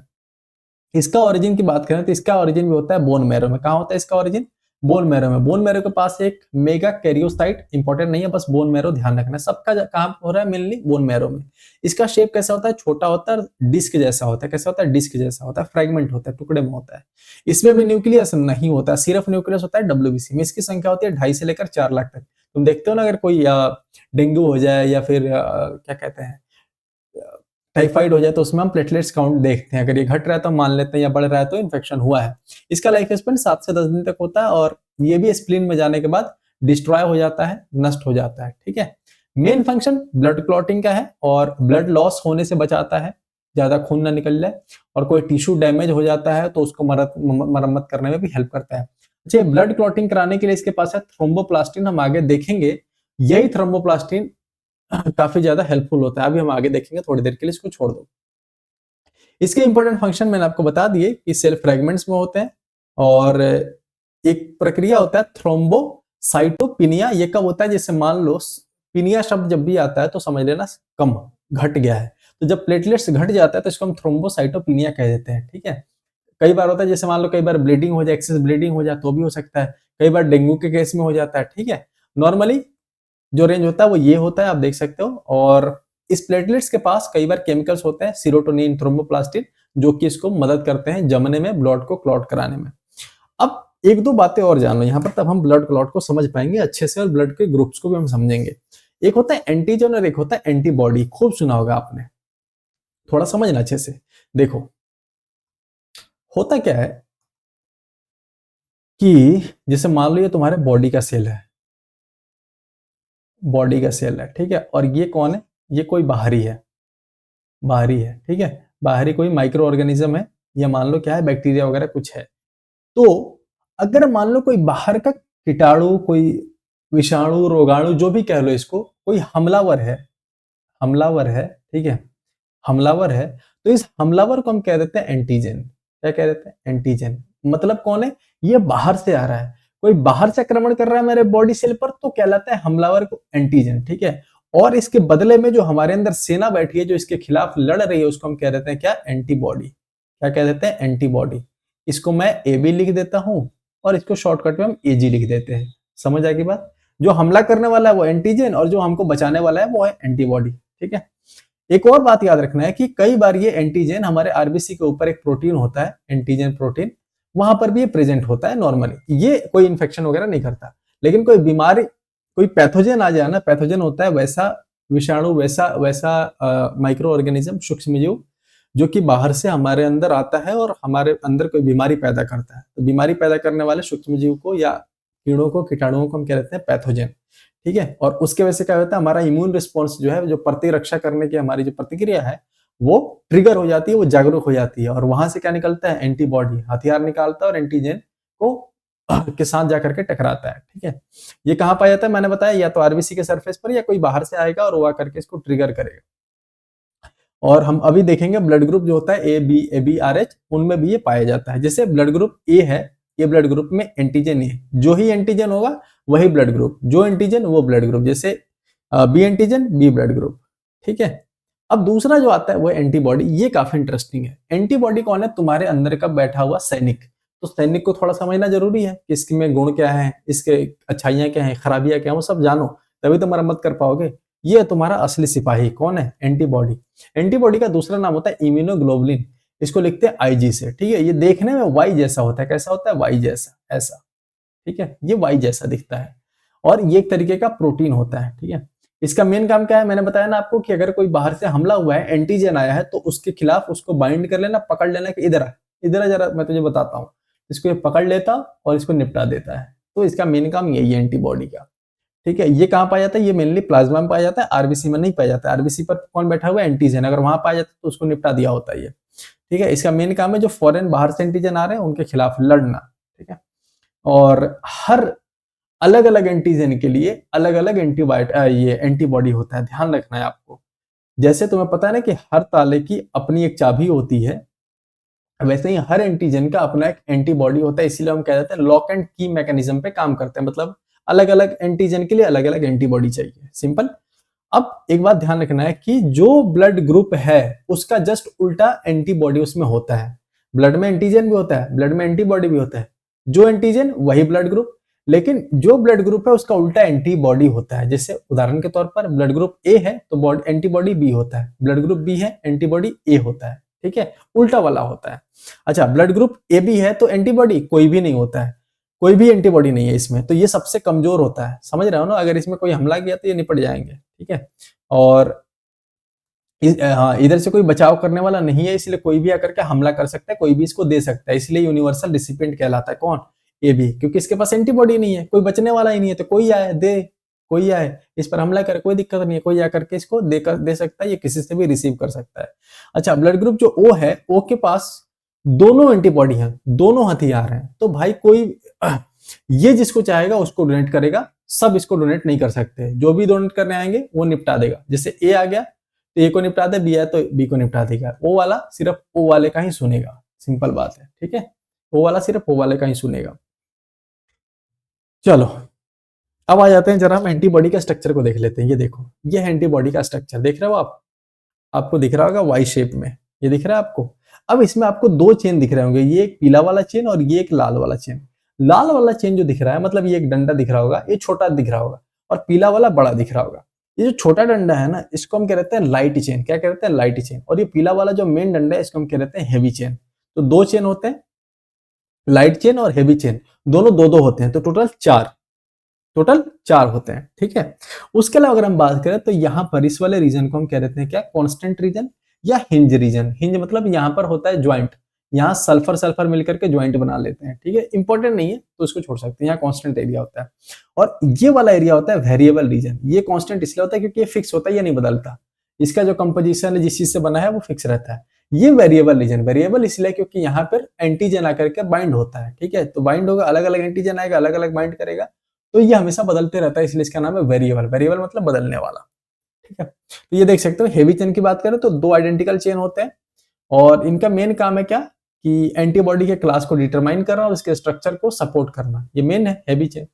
लाइट चेन का काम क्या है, ये एंटीजन बाइंडिंग साइट होता है, इसी पर आकर के एंटीजन बाइंडिंग साइट जुड़ते हैं, यहाँ पर आकर एंटीजन जुड़ते हैं।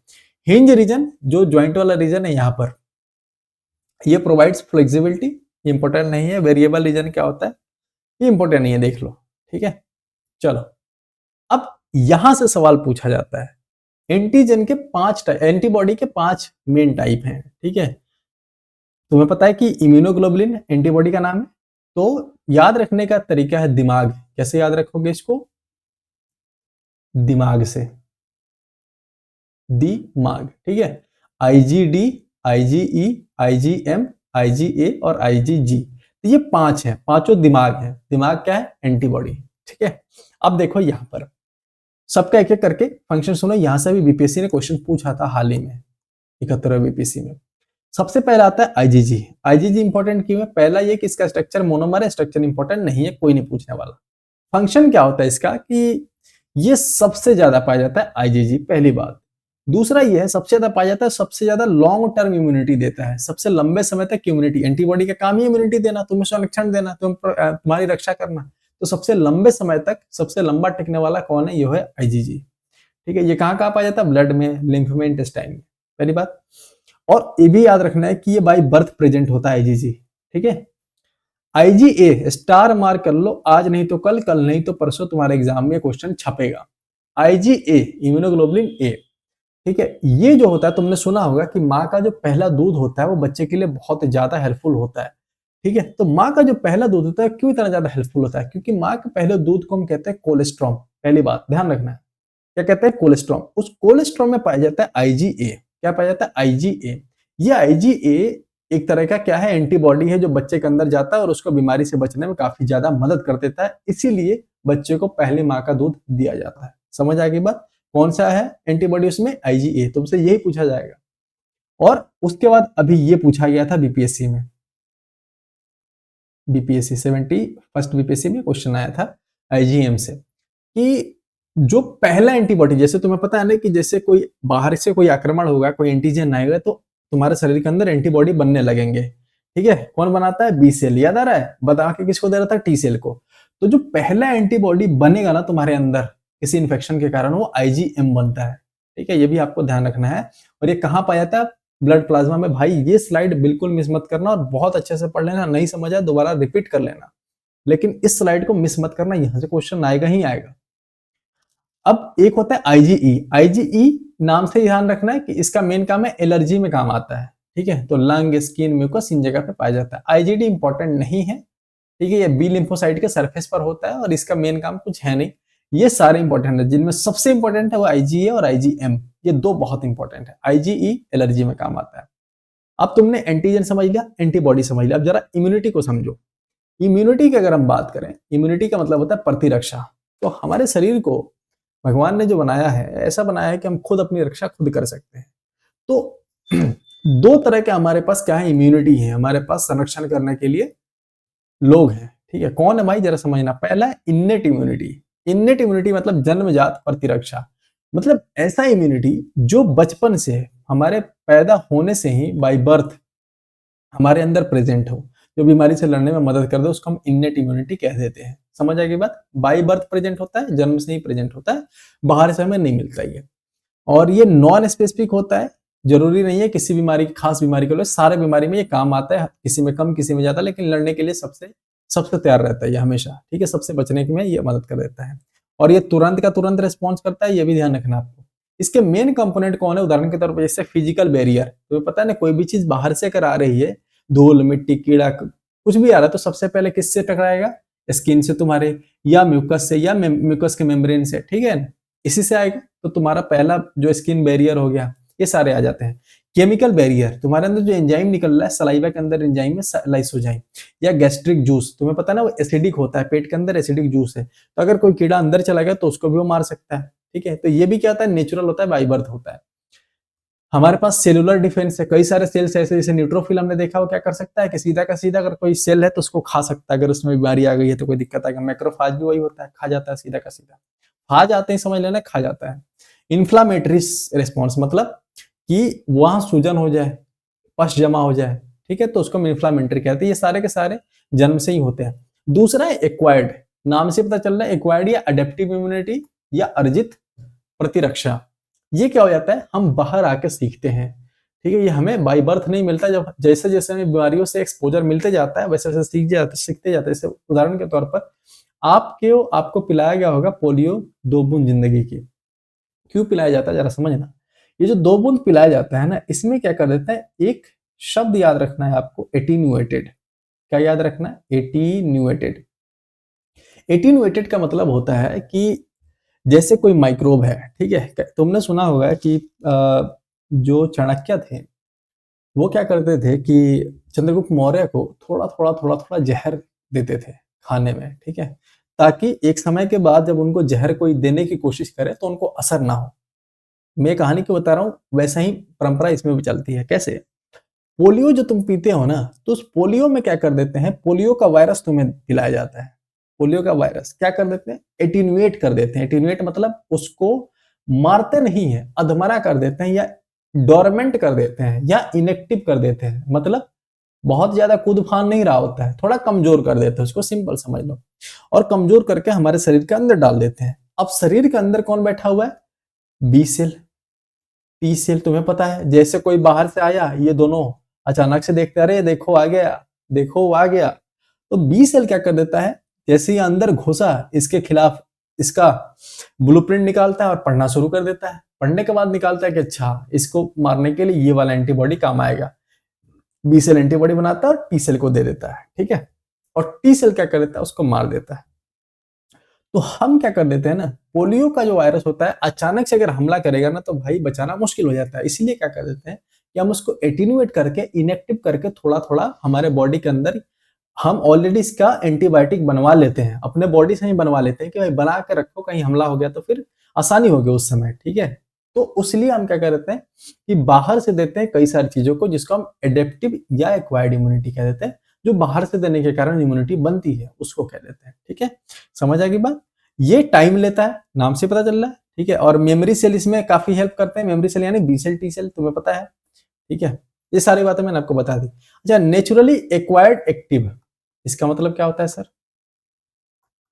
नेचुरली एक्वायर्ड एक्टिव मतलब जैसे मान लो कोई इन्फेक्शन हो गया, कोई बीमारी हो गई, ठीक है, तो अगर कोई नॉर्मली बीमारी हो रहा है और उसके खिलाफ तुम्हारे बॉडी ने एंटीबॉडी बना ली, उसका तोड़ निकाल लिया, नेचुरली अगर कुछ हो रहा तो उसको हम नेचुरली एक्वायर्ड कह देते हैं। और नेचुरली एक्वायर्ड पैसिव, जैसे अगर माँ को कोई बीमारी थी और वो क्या हो गया, बच्चे के अंदर चला गया, ठीक है, या तो दूध से चला गया या किसी और कारण से चला गया, तो हम उसको नेचुरली एक्वायर्ड कह देते हैं, पैसिव कह देते हैं, ठीक है। आर्टिफिशियली में क्या हो जाता है, जैसे वैक्सीन लगाई जाती है, आर्टिफिशियली काम कर रहे हैं, वैक्सीन लगाई गई, जैसे मैंने बोला ना कि जैसे पोलियो का तुम्हें 2 बूंद पिलाया गया, तो ये सारे हो गए artificially acquired. Artificially acquired passive में क्या जाता है, कोई इंजेक्शन दे दिया एंटीबॉडी का, जैसे एंटी वेनम, सांप वगैरह काटने में, उतना इंपॉर्टेंट नहीं है, बस इतना ही ध्यान रखो। अब इतना जब समझ गए तो ब्लड ग्रुप पे स्टार्ट कर देते हैं। ब्लड ग्रुप के बारे में थोड़ा पढ़ते हैं, जरा एक सेकंड रुकना, पानी पी।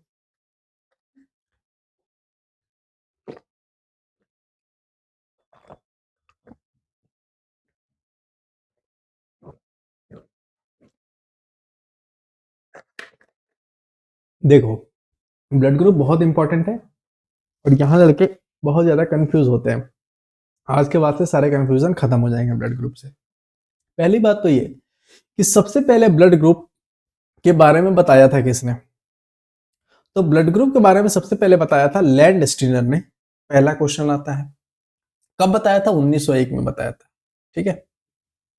अब ये ब्लड ग्रुप डिसाइड कैसे होता है, तो होता क्या है, तुम्हें बताया था हमने कि आरबीसी के ऊपर बैठा हुआ है एंटीजन, एंटीजन बैठा हुआ है। अब इस एंटीजन के कारण ग्रुप डिसाइड होते हैं, ठीक है, कौन सा एंटीजन है उस हिसाब से ग्रुप। जैसे एंटीजन ए बैठा है तो हमने ब्लड ग्रुप ए लिख दिया, इसके ऊपर एंटीजन बी बैठा है तो ब्लड ग्रुप बी लिख दिया। अगर कोई भी एंटीजन नहीं है, ऐसा आरबीसी इसके पास कोई भी एंटीजन नहीं है, तो उसको हम क्या कह देते हैं, उसको हम कह देते हैं ओ, ठीक है। और अगर दोनों प्रेजेंट है तो हम उसको ए बी ब्लड ग्रुप कह देते हैं, उस हिसाब से ये ब्लड ग्रुप बनाया गया।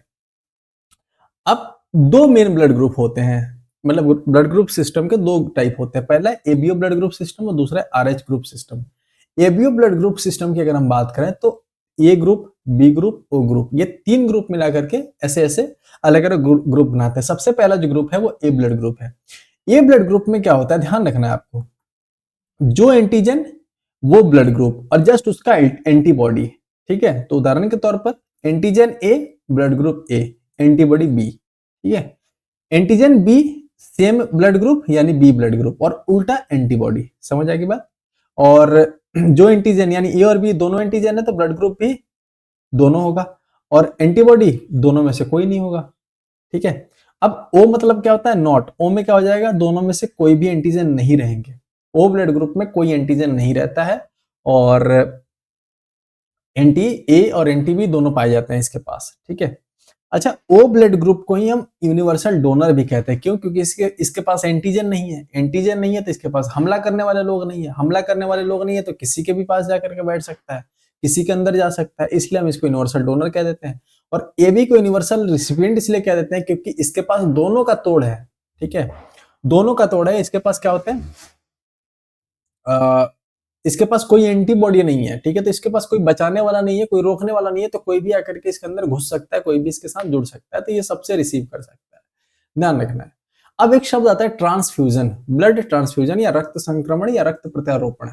इसमें मेनली क्या होता है समझना, तुमने सुना होगा कि ब्लड ट्रांसफर कह देते हैं। ठीक है, जब आप ब्लड डोनेट करते हो या ब्लड ट्रांसफर करते हो, ठीक है, तो हम उसको कहते हैं ब्लड ट्रांसफ्यूजन। एक बॉडी से दूसरे बॉडी में जब ये ब्लड जाता है और उसके साथ मिक्स होता है, उनके बॉडी में जब ये जाता है तो उसको ब्लड ट्रांसफ्यूजन कह देते हैं।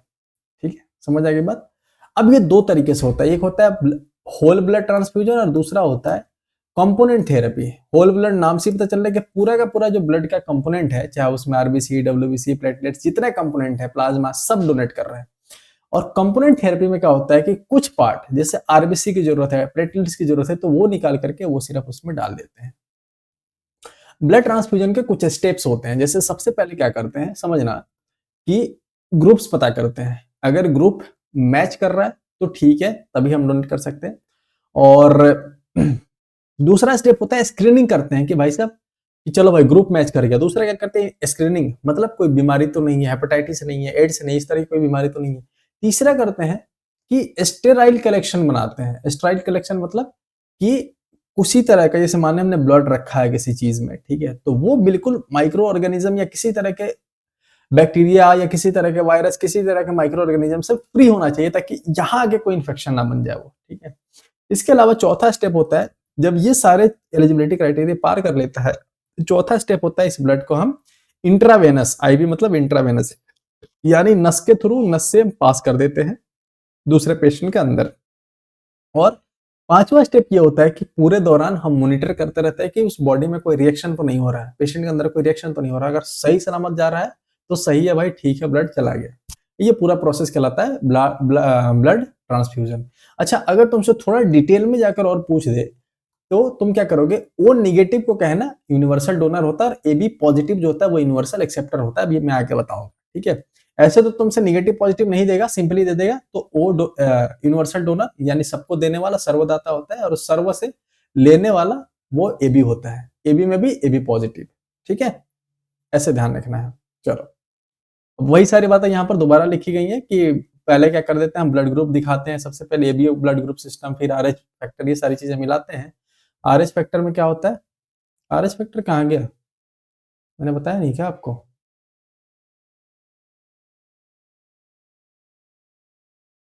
आरएच फैक्टर कहाँ चला गया?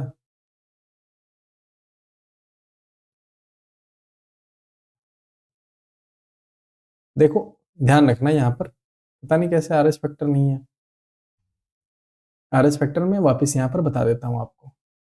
ठीक है, कहाँ गया कहाँ गया, यहाँ पर देख लो आप। ठीक है, आरएच फैक्टर, आरएच फैक्टर क्या होता है, देखो हुआ क्या कि जब मंकी का ब्लड टेस्ट किया जा रहा था ना, मंकी, तो मंकी का नाम होता है रीसस, रीसस। क्या नाम होता है? Rhesus, Rhesus. स्पेलिंग सही कर लेना, इससे लिखने में थोड़ी दिक्कत होती है इसलिए ऐसा लिखा जा रहा है। मंकी का क्या नाम होता है? Rhesus, Rhesus. तो इसमें देखा गया एक तरह का एंटीजन पाया जाता है, जिस भी ब्लड में एंटीजन प्लस होता है, प्रेजेंट होता है, उसको हम पॉजिटिव ब्लड ग्रुप कहते हैं। जिसमें ये RH एंटीजन एब्सेंट होता है, उसको हम नेगेटिव ब्लड ग्रुप कहते हैं। बस इतना आपको ध्यान रखना है। ये RH फैक्टर भी किसने निकाला था? ये निकाला था लैंडस्टेनर ने। ठीक है, लैंडस्टेनर ने इसकी खोज करी थी तकरीबन 1940 के आसपास। कब करी थी? 1940 के आसपास। ये आपको ध्यान रखना है। ठीक है, ये होता है RH फैक्टर। RH फैक्टर का मेन काम है पॉजिटिव निगेटिव डिसाइड करना। तो मैंने आपको यहाँ बता दिया कि ब्लड ग्रुप में सबसे पहले हम ग्रुप मैच करते हैं कि भाई ए बी ओ में से कौन सा है, और उसके अलावा RH फैक्टर यानी पॉजिटिव है कि नेगेटिव है, ये चीज अगर मिस मैच हो गया और हमने ट्रांसफर कर दिया तो हीमोलाइसिस हो जाता है, मतलब RBC खत्म, पूरा का पूरा ब्लड तोड़ देता है, वो मैच ही नहीं कर पाते। दूसरा मैंने बताया था आपको डिजीज का स्क्रीनिंग कर देते हैं, जांच करते हैं कि HIV तो नहीं है, हेपेटाइटिस B तो नहीं है, मलेरिया वगैरह कोई बीमारी तो नहीं है। उसके अलावा इसको रखते हैं, कई बार ब्लड को हम स्टोर करते हैं, कहाँ? 35 से 42 दिन तक ब्लड को रख सकते हैं 2 से 6 डिग्री सेंटीग्रेड पर, और प्लेटलेट्स को रख सकते हैं हम 5 दिन के लिए 22 डिग्री सेंटीग्रेड पर। ठीक है, इंडिकेशंस क्या होते हैं, संकेत क्या होते हैं? सीवियर ब्लड अगर लॉस हो जाए, काफी ज्यादा ब्लड लॉस हो जाए, या खून की कमी हो जाए, एनीमिया हो जाए, आयरन की कमी हो जाए, तब उस केस में ये सारी चीजें होती हैं। कोई जल जाए या उस केस में। एक दूसरा टर्म चलता है ट्रांसमिशन ऑफ ब्लड ग्रुप, यहां से ही क्वेश्चन बनता है। ट्रांसमिशन में क्या होता है? आपने खूब देखा होगा, यहाँ से क्वेश्चन आता है, मैं अभी सिखाऊंगा कि पापा का ब्लड ग्रुप ये है, मम्मी का ब्लड ग्रुप ये है, तो बच्चों का ब्लड ग्रुप क्या होगा? बहुत लड़के यहाँ कंफ्यूज करते हैं। तो पेरेंट्स से ब्लड ग्रुप का बच्चों में ट्रांसफर होना, ये कहलाता है ट्रांसमिशन ऑफ ब्लड ग्रुप।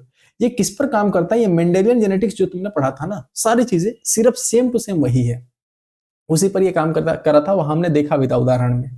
ठीक है, यहां हम देखेंगे कैसे ये काम कर देता है। आ जाओ, याद रखना है कि जो वो ब्लड ग्रुप है, बस इतना ध्यान रखना, वो रिसेसिव होता है, और AB जो होता है वो डोमिनेंट होता है। कहने का मतलब ये है कि A और O दोनों साथ में रहेंगे तो दिखेगा कौन? A दिखेगा। तुम्हें पता है ना, वहां पर T और T रहते थे, T और T तो दिखते थे कैसे? टॉल। जबकि तुम्हें पता है कैपिटल T ही टॉल था और छोटा वाला T ड्वार्फ था, यानी छोटा था। लेकिन ये दोनों जब साथ आते थे तो टॉल दिखता था, क्यों? क्योंकि डोमिनेंट था, कैपिटल T वाला डोमिनेंट था। वैसे ही A डोमिनेंट है, तो A और O दोनों साथ रहेंगे तो कैसे दिखेंगे? ऐसे दिखेंगे। थोड़ा समझ लो, यहाँ पर थोड़ा समझना, तो मैं आपको कई चीजें दिखाना चाहता हूँ। एक सेकेंड, यहाँ आ जाओ। जैसे तुम्हें पता है कि हम वहां पर क्या देख रहे थे कि दो एलील मिलकर के, जैसे कैपिटल T कैपिटल T मिलकर के क्या बना रहे थे? टॉल बना रहे थे। ये दो एलील मिलकर के एक कैरेक्टर डिसाइड कर रहे थे, एक ट्रेट डिसाइड कर रहे थे, इसको हम टॉल कह रहे थे। ये दो एलील मिलकर के एक ट्रेट डिसाइड कर रहे थे, जिसको ड्वार्फ कह रहे थे या नाटा कह रहे थे। बहुत ध्यान से समझना, ठीक है? तो दो एलील मिलकर के एक कैरेक्टर या एक ट्रेट डिसाइड कर रहे हैं, ठीक है, कि ये लंबा होगा, ये नाटा होगा, दो मिल रहे हैं। अच्छा, ये एक कहां से आ रहा था? ये आ रहा था फादर से, और ये एक आ रहा था कहां से? मदर से। एक T फादर से और एक T मदर से आ रहा था। ठीक है, अब यहां हम क्या पढ़ रहे हैं? ब्लड ग्रुप पढ़ रहे हैं, ध्यान से देखना। तो इस ब्लड ग्रुप में भी एक तो फादर से आता है, एक मदर से आता है। तो मैंने क्या करा, यहां पर T तो लिखेंगे नहीं, यहां पर हम ब्लड ग्रुप पढ़ रहे हैं, तो इसका जो एलील होता है, ये तीन होते हैं। देखो कौन कौन से एलील होते हैं। एक होता है IA, एक होता है IB और एक होता है IO। इन्हीं तीनों से मिलकर के अलग अलग ब्लड ग्रुप बनते हैं। ठीक है, देखो कैसे। जैसे ये मान लो एक पेरेंट से यानी मम्मी से अगर आ रहा है IA और पिताजी से आ रहा है IA, दोनों मिलकर के IA बनाएंगे तभी जाएगा बच्चे में। या IA वाला अगर बच्चा होगा, दोनों AA वाला बच्चा होगा, तो ब्लड ग्रुप हो जाएगा A। ठीक है, दूसरा एक केस होता है कि अगर मान लो एक पेरेंट से आ रहा है क्या? IA, यानी A का एलील आ रहा है, A ब्लड ग्रुप का एलील आ रहा है, और दूसरे पेरेंट से O का आ रहा है। तो तुम्हें पता है ना, O वाला कैसा है? रिसेसिव है। A वाला कैसा है? डोमिनेंट है। तो दिखेगा कैसे? दिखेगा कौन सा वाला? A वाला दिखेगा। तो IA-O जब होता है तो A ब्लड ग्रुप दिखता है। पहली बात समझ आ गई बात? तो यहां से ध्यान रखना है। दूसरा ये है कि इसको जो हम कहते हैं, देख रहे हैं ना, दोनों में AA है, दोनों सेम है, तो इसको हम कह रहे हैं होमोजाइगस। क्या कह रहे हैं? Homozygous A। होमोजाइगस A, कहीं कोई दिक्कत? होमो मतलब सेम। और ये देख सकते हो कि दोनों अलग अलग हैं, यानी IA IO दोनों मिलकर के A ही बना रहे हैं, लेकिन दोनों एलील अलग अलग हैं, तो इसको हम कह रहे हैं हेटेरोजाइगस A। Heterozygous A। समझ आ गई बात? समझ आ गई बात? अब वैसे ही होता है B के केस में। अगर दोनों B हैं, एक मम्मी से एक पापा से, तो बनेगा क्या? B ब्लड ग्रुप होगा बच्चे में। अगर एक B आ रहा है मम्मी से या पापा से और दूसरा O आ रहा है, तो वो क्या बनेगा? वो भी B ब्लड ग्रुप बनेगा। AB ब्लड ग्रुप कब बनेगा बच्चे में? तो एक पेरेंट से A आए और दूसरे पेरेंट से B आए, अगर यही एक संयोग होगा, सिर्फ एक ही संयोग है जब AB बन सकता है। ओ ब्लड ग्रुप कब होगा, ये भी एक ही संयोग है, ठीक है, क्यों, दोनों रिसेसिव होने चाहिए, दोनों ओ होने चाहिए, तभी जाकर के ओ ब्लड ग्रुप बनेगा। ये बात आपको समझ आ गई। अब देखो क्वेश्चन क्या पूछा जाता है तुमसे, क्वेश्चन पूछा जाता है, ध्यान देना, पहला तो ये क्वेश्चन पूछा जाता है कि मान लो फादर का ब्लड ग्रुप ओ है, ठीक है, देखना ध्यान से, कोई इसमें ये पूरा चार्ट बना हुआ है, यहाँ भी पूरा चार्ट बना हुआ है, इत्मीनान से जाकर के देख लेना तुम, ठीक है, कहाँ गया, पूरा का पूरा चार्ट मैंने लगाया हुआ है, वो इत्मीनान से जाकर के देख लेना, ये देख लो पूरा चार्ट लगा है, फादर कैसे होंगे, मदर कैसे होंगे, इसमें से कुछ भी रटने की जरूरत नहीं पड़ेगी, बस मैं जो सिखा रहा हूँ वो सीख लो, बहुत ध्यान से सीखना। जैसे तुमसे कोई पूछ दे फादर का ब्लड ग्रुप ओ है, मदर का ब्लड ग्रुप ए बी है, तो बच्चों का ब्लड ग्रुप क्या है, क्या प्रोबेबिलिटी है, समझना। फादर का ब्लड ग्रुप है ओ, तो उसका एलील क्या होता है, सिर्फ एक ही तरीका है, आईओ आईओ, हमने लिख दिया यहाँ पर फादर का ये ब्लड ग्रुप। मदर का क्या होगा, आई ए आई बी, ठीक है, एक ही संभावना है ए बी ब्लड ग्रुप के लिए, वो है आई ए आई बी, ठीक है, ये संभावना है, तो हमने ऐसा लिख दिया। अब जरा मुझे बताओ, एक है आईओ और एक है आईओ, दोनों अलग अलग होंगे, ये गैमेट बनेंगे तो अलग अलग होंगे ना, तो एक आईओ, दो आईओ इसमें से बन गए, इसमें एक बनेगा आई ए, एक बन जाएगा आई बी, दो बन गए, समझ आ गई बात। अब एक आईओ इन दोनों के साथ मिलेगा और एक आईओ इन दोनों के साथ मिलेगा, ठीक है, तो पहला आईओ जाकर के दूसरे आई ए से मिलेगा, तो क्या बन जाएगा, एओ बन जाएगा, और ये एओ कैसा दिखेगा, ब्लड ग्रुप ए बनेगा, समझ आ रही है कि नहीं आ रही बात। दूसरा देखो, ये आईओ किससे मिलेगा, पहला ए से मिलेगा, दूसरा मिलेगा बी से जाकर के, तो ये क्या बन जाएगा, आई बी आई ओ, ऐसा बनेगा। ये कैसा दिखेगा, ये दिखेगा बी, कैसा दिखेगा, ये बी, ऑब्वियस बात है, वो नहीं दिखेगा, बी दिखेगा। तीसरा जो है, ये देखो, ये वाला आईओ हो गया, ये वाला आईओ पहले से मिलेगा, फिर ये दूसरे से मिलेगा, पहले से मिलेगा तो आई ए आईओ बनेगा, ये भी ब्लड ग्रुप क्या बनाएगा, ए। दूसरा वाला जो है ये किससे मिलेगा, इस वाले से, ये क्या बनाएगा, ब्लड ग्रुप बी। ध्यान से देखो, तो तुम यहां से कितने आसानी से ये बात पता कर पाए कि भाई साहब ये जो बच्चे बनेंगे, जो पीढ़ी आगे बढ़ेगी, तो उस जनरेशन में तुम देख सकते हो, अगर मैं एक बात लिख दूं कि ए ब्लड ग्रुप वाले 50% और बी ब्लड ग्रुप वाले 50%, ठीक है, अगर मैं ये लिख दूं कि ए ब्लड ग्रुप वाले 50% और बी ब्लड ग्रुप वाले 50% है, कहीं कोई दिक्कत है, कहीं कोई दिक्कत है। अगर मैं लिख दूं यहाँ पर ओ ब्लड ग्रुप वाला जो बच्चा होगा उसमें ओ ब्लड ग्रुप 0% होगा, कहीं कोई दिक्कत है, कोई दिक्कत नहीं है, समझ आ गई बात। ऐसे निकालते हैं। एक और एग्जांपल देख लो, एक और एग्जांपल यहाँ पर देख लो, एक तरीका ये भी हो सकता है, यहाँ से भी क्वेश्चन आता है। जैसे लिखा है कि मदर जो है वो होमोजाइगस ए है, फादर जो है वो हेटेरोजाइगस बी है, समझ लेना। होमोजाइगस मतलब क्या है कि मदर का जो आई ए है दोनों ए वाला है, मतलब ये वाला केस आ रहा है मदर में, ये वाला नहीं, ये वाला केस आ रहा है, ठीक है। तो आई ए मैंने यहाँ लिख दिया, मदर वाले में ये लिख दिया। फादर वाले में क्या है, वो बोल रहा है हेटेरोजाइगस बी है, मतलब ये वाला केस है, सेकंड वाला केस है, ठीक है। हेटेरोजाइगस मतलब दोनों अलग अलग वाले बी हैं, तो अलग अलग वाले बी मैंने यहाँ पर लिख दिया। अब इससे गैमेट बनेगा तो एक ए वाला इधर, एक ए वाला इधर, दो गैमेट बनेंगे। इससे भी दो गैमेट बनेंगे, एक ओ वाला एक बी वाला। इसका पहला ए वाला जो है, पहला ए वाला दोनों से मिलेगा, फिर इसका दूसरा ए वाला दोनों से मिलेगा। पहला ए वाला देखो जाकर के ओ से मिलेगा तो क्या बनेगा, आई ए आई ओ, ब्लड ग्रुप क्या बनेगा, ए बनेगा। दूसरा क्या हो जाएगा, आई ए किससे मिलेगा, बी वाले से, तो आई ए आई बी, ब्लड ग्रुप क्या बनेगा, ए बी। अब देखो ये वाला ए, ये वाला किससे मिलेगा, ओ वाले से, तो ये भी क्या बना लेगा, ओवरऑल ए ब्लड ग्रुप। ये वाला बी से मिलकर क्या बना लेगा, ए बी ब्लड ग्रुप। तो जरा मुझे यहाँ बात बताना है, 50% बच्चे ए बी ब्लड ग्रुप के होंगे और 50% बच्चे ए ब्लड ग्रुप के होंगे, बताओ। अब तुमसे कुछ भी पूछ ले, कुछ भी पूछ ले, कहीं कोई दिक्कत होने वाली है क्या, बताना मुझे, कहीं कोई दिक्कत होने वाली है क्या, कोई सवाल छूट जाएगा क्या, परसेंटेज में दे दे, नंबर में दे दे, बता पाओगे नहीं बता पाओगे, बता दोगे। चलो अब आ जाते हैं दूसरे कंसेप्ट पे, जिसका नाम है कोएगुलेशन ऑफ ब्लड, या रक्त का थक्का जमना। तो रक्त का थक्का जमने में क्या क्या चीजें होती हैं, बड़ा इंपॉर्टेंट है, समझ लेना, ये आखिरी टॉपिक है, इसके बाद खत्म हो जाएगा। तुम्हें पता है कि जब हमारा ब्लड कहीं कट लग जाए, घाव हो जाए, फुंसू हो जाए, या एक्सीडेंट हो जाए किसी का, तो वहां से ब्लड निकलता है, एक समय के बाद वो रुक जाता है। अगर वो रुके नहीं तो ब्लड की कमी हो जाएगी। ब्लड की कमी यानी आयरन की कमी, आयरन की कमी यानी ऑक्सीजन की कमी, ऑक्सीजन की कमी यानी काम तमाम, समझ आ गई बात। तो इसलिए ब्लड का रुकना जरूरी है। अब ब्लड कैसे रुकता है, पूरा मैकेनिज्म हम समझेंगे यहाँ पर। उसके लिए जो रिक्वायरमेंट है वो है दो चीजों की, एक है कैल्शियम आयन की और विटामिन के की। ये काफी ज्यादा हेल्प करते हैं इसको जमने में। और भी कुछ चीजें हैं, एक और शब्दावली चलती है फाइब्रिनोलाइसिस। मैंने बताया था लाइसिस शब्द का मतलब होता है टूटना, फाइब्रिन एक प्रोटीन होता है। तो तुम्हें पता है कि हीलिंग, जब हीलिंग होता है, कोई घाव भर जाता है, तो उसके अंदर कई बार ब्लड जमे हुए होते हैं। तुमने देखा होगा कई बार खून जम गया तो अचानक से कुछ दिन के बाद वो डिजॉल्व होकर के बाहर चला जाता है, वो अंदर ही अंदर खत्म हो जाता है, ठीक है। तो उस केस को हम फाइब्रिनोलाइसिस कह देते हैं, ठीक है। और देखो समरी फ्लो, देखो कैसे कैसे चलता है। समरी फ्लो बाद में हम देखेंगे, पहले देखो कि ब्लड कोagulation मतलब थक्का कैसे बनता है, पूरा प्रोसेस को समझना। मान लो किसी को घाव लगा, चोट लगी, ठीक है, चोट लगा तो तुम्हें पता है कि हर जगह से ब्लड वेसल्स गुजर रहे हैं, पाइप होकर के गुजर रहे हैं जिससे खून बह रहा है, ठीक है। अब चोट लगा तो कट लगा, कट लगा तो ये बाहर आ गया, बाहर आ गया तो इधर से क्या हो गया, खून निकलने लगे, ये डैमेज हो गया। अब यहाँ पर जब खून निकलने लगे तो प्लेटलेट्स प्लेटलेट्स यहाँ पर क्या करते हैं, थोड़ा थोड़ा इकट्ठा होना शुरू होते हैं कि भाई साहब हमारे भाई को किसी ने मार दिया है, भाई को मार दिया, तो यहाँ प्लेटलेट्स इकट्ठा होने शुरू होते हैं, इकट्ठा हो गया। अब उन प्लेटलेट्स के पास एक भाई साहब है, उनका नाम है थ्रोम्बोप्लास्टिन, घर के सबसे बड़े हैं थ्रोम्बोप्लास्टिन, स्टार मार कर लो।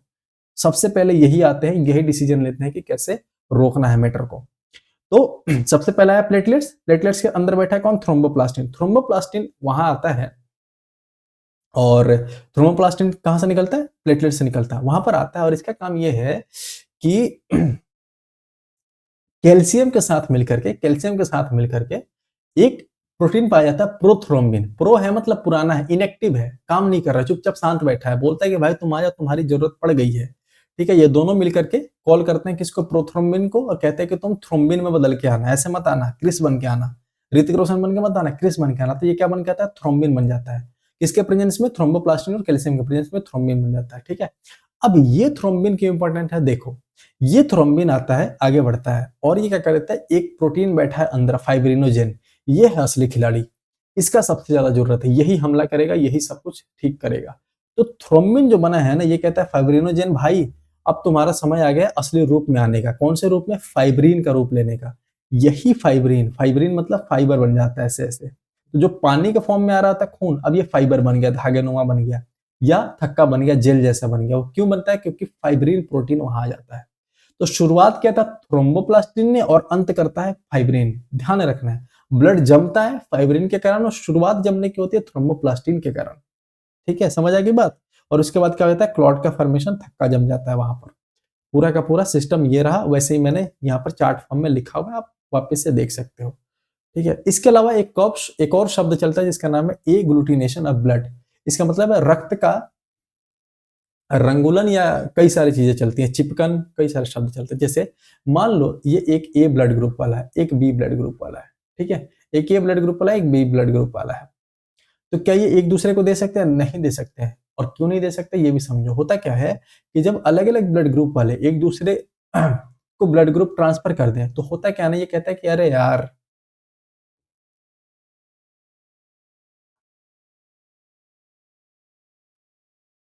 अरे यार, ठीक है, ये किसको तुमने भेज दिया। तो होते क्या है कि जो इनके आरबीसी है ना, वो आपस में 60 गांठ बिठा ही नहीं पाते हैं। और तुम्हें पता है कि देने वाले का एंटीजन, ध्यान रखना है, जो ब्लड डोनेट कर रहा है ना उसका एंटीजन और लेने वाले का एंटीबॉडी आपस में रिएक्शन करते हैं, ठीक है। ये डोनर का होता है एंटीजन और ये होता है रिसिपिएंट का एंटीबॉडी, आपस में रिएक्शन करते हैं, ठीक है। तो तुम्हें पता है कि भाई साहब ये जो खून दिया हमने, चाहिए था इसको दूसरा, लेकिन मिल गया दूसरा, तो ये आपस में रिएक्शन करता है, उसकी वजह से आरबीसी क्या हो जाता है, चिपकने लगते हैं और कई सारे रिएक्शन बॉडी में होते हैं और थक्का जम जाता है ब्लड का, ठीक है। तो ये कहलाता है एग्लूटिनेशन। क्या कहलाता है, एग्लूटिनेशन। एक चीज और यहाँ पर हमसे छूट गई है शायद, आरएच वाला, हाँ ये वाला छूट गया है। मैंने बताया था कि लेंडस्टीनर ने दिया था आरएच वाला। तो अगर हमने एबीओ समझ लिया ना कि एबीओ कैसे ट्रांसफर होता है, आरएच वाला समझ लो पॉजिटिव कैसे ट्रांसफर होता है, निगेटिव कैसे ट्रांसफर होता है। अगर फादर पॉजिटिव है, मदर पॉजिटिव है, तो बच्चा भी पॉजिटिव होगा।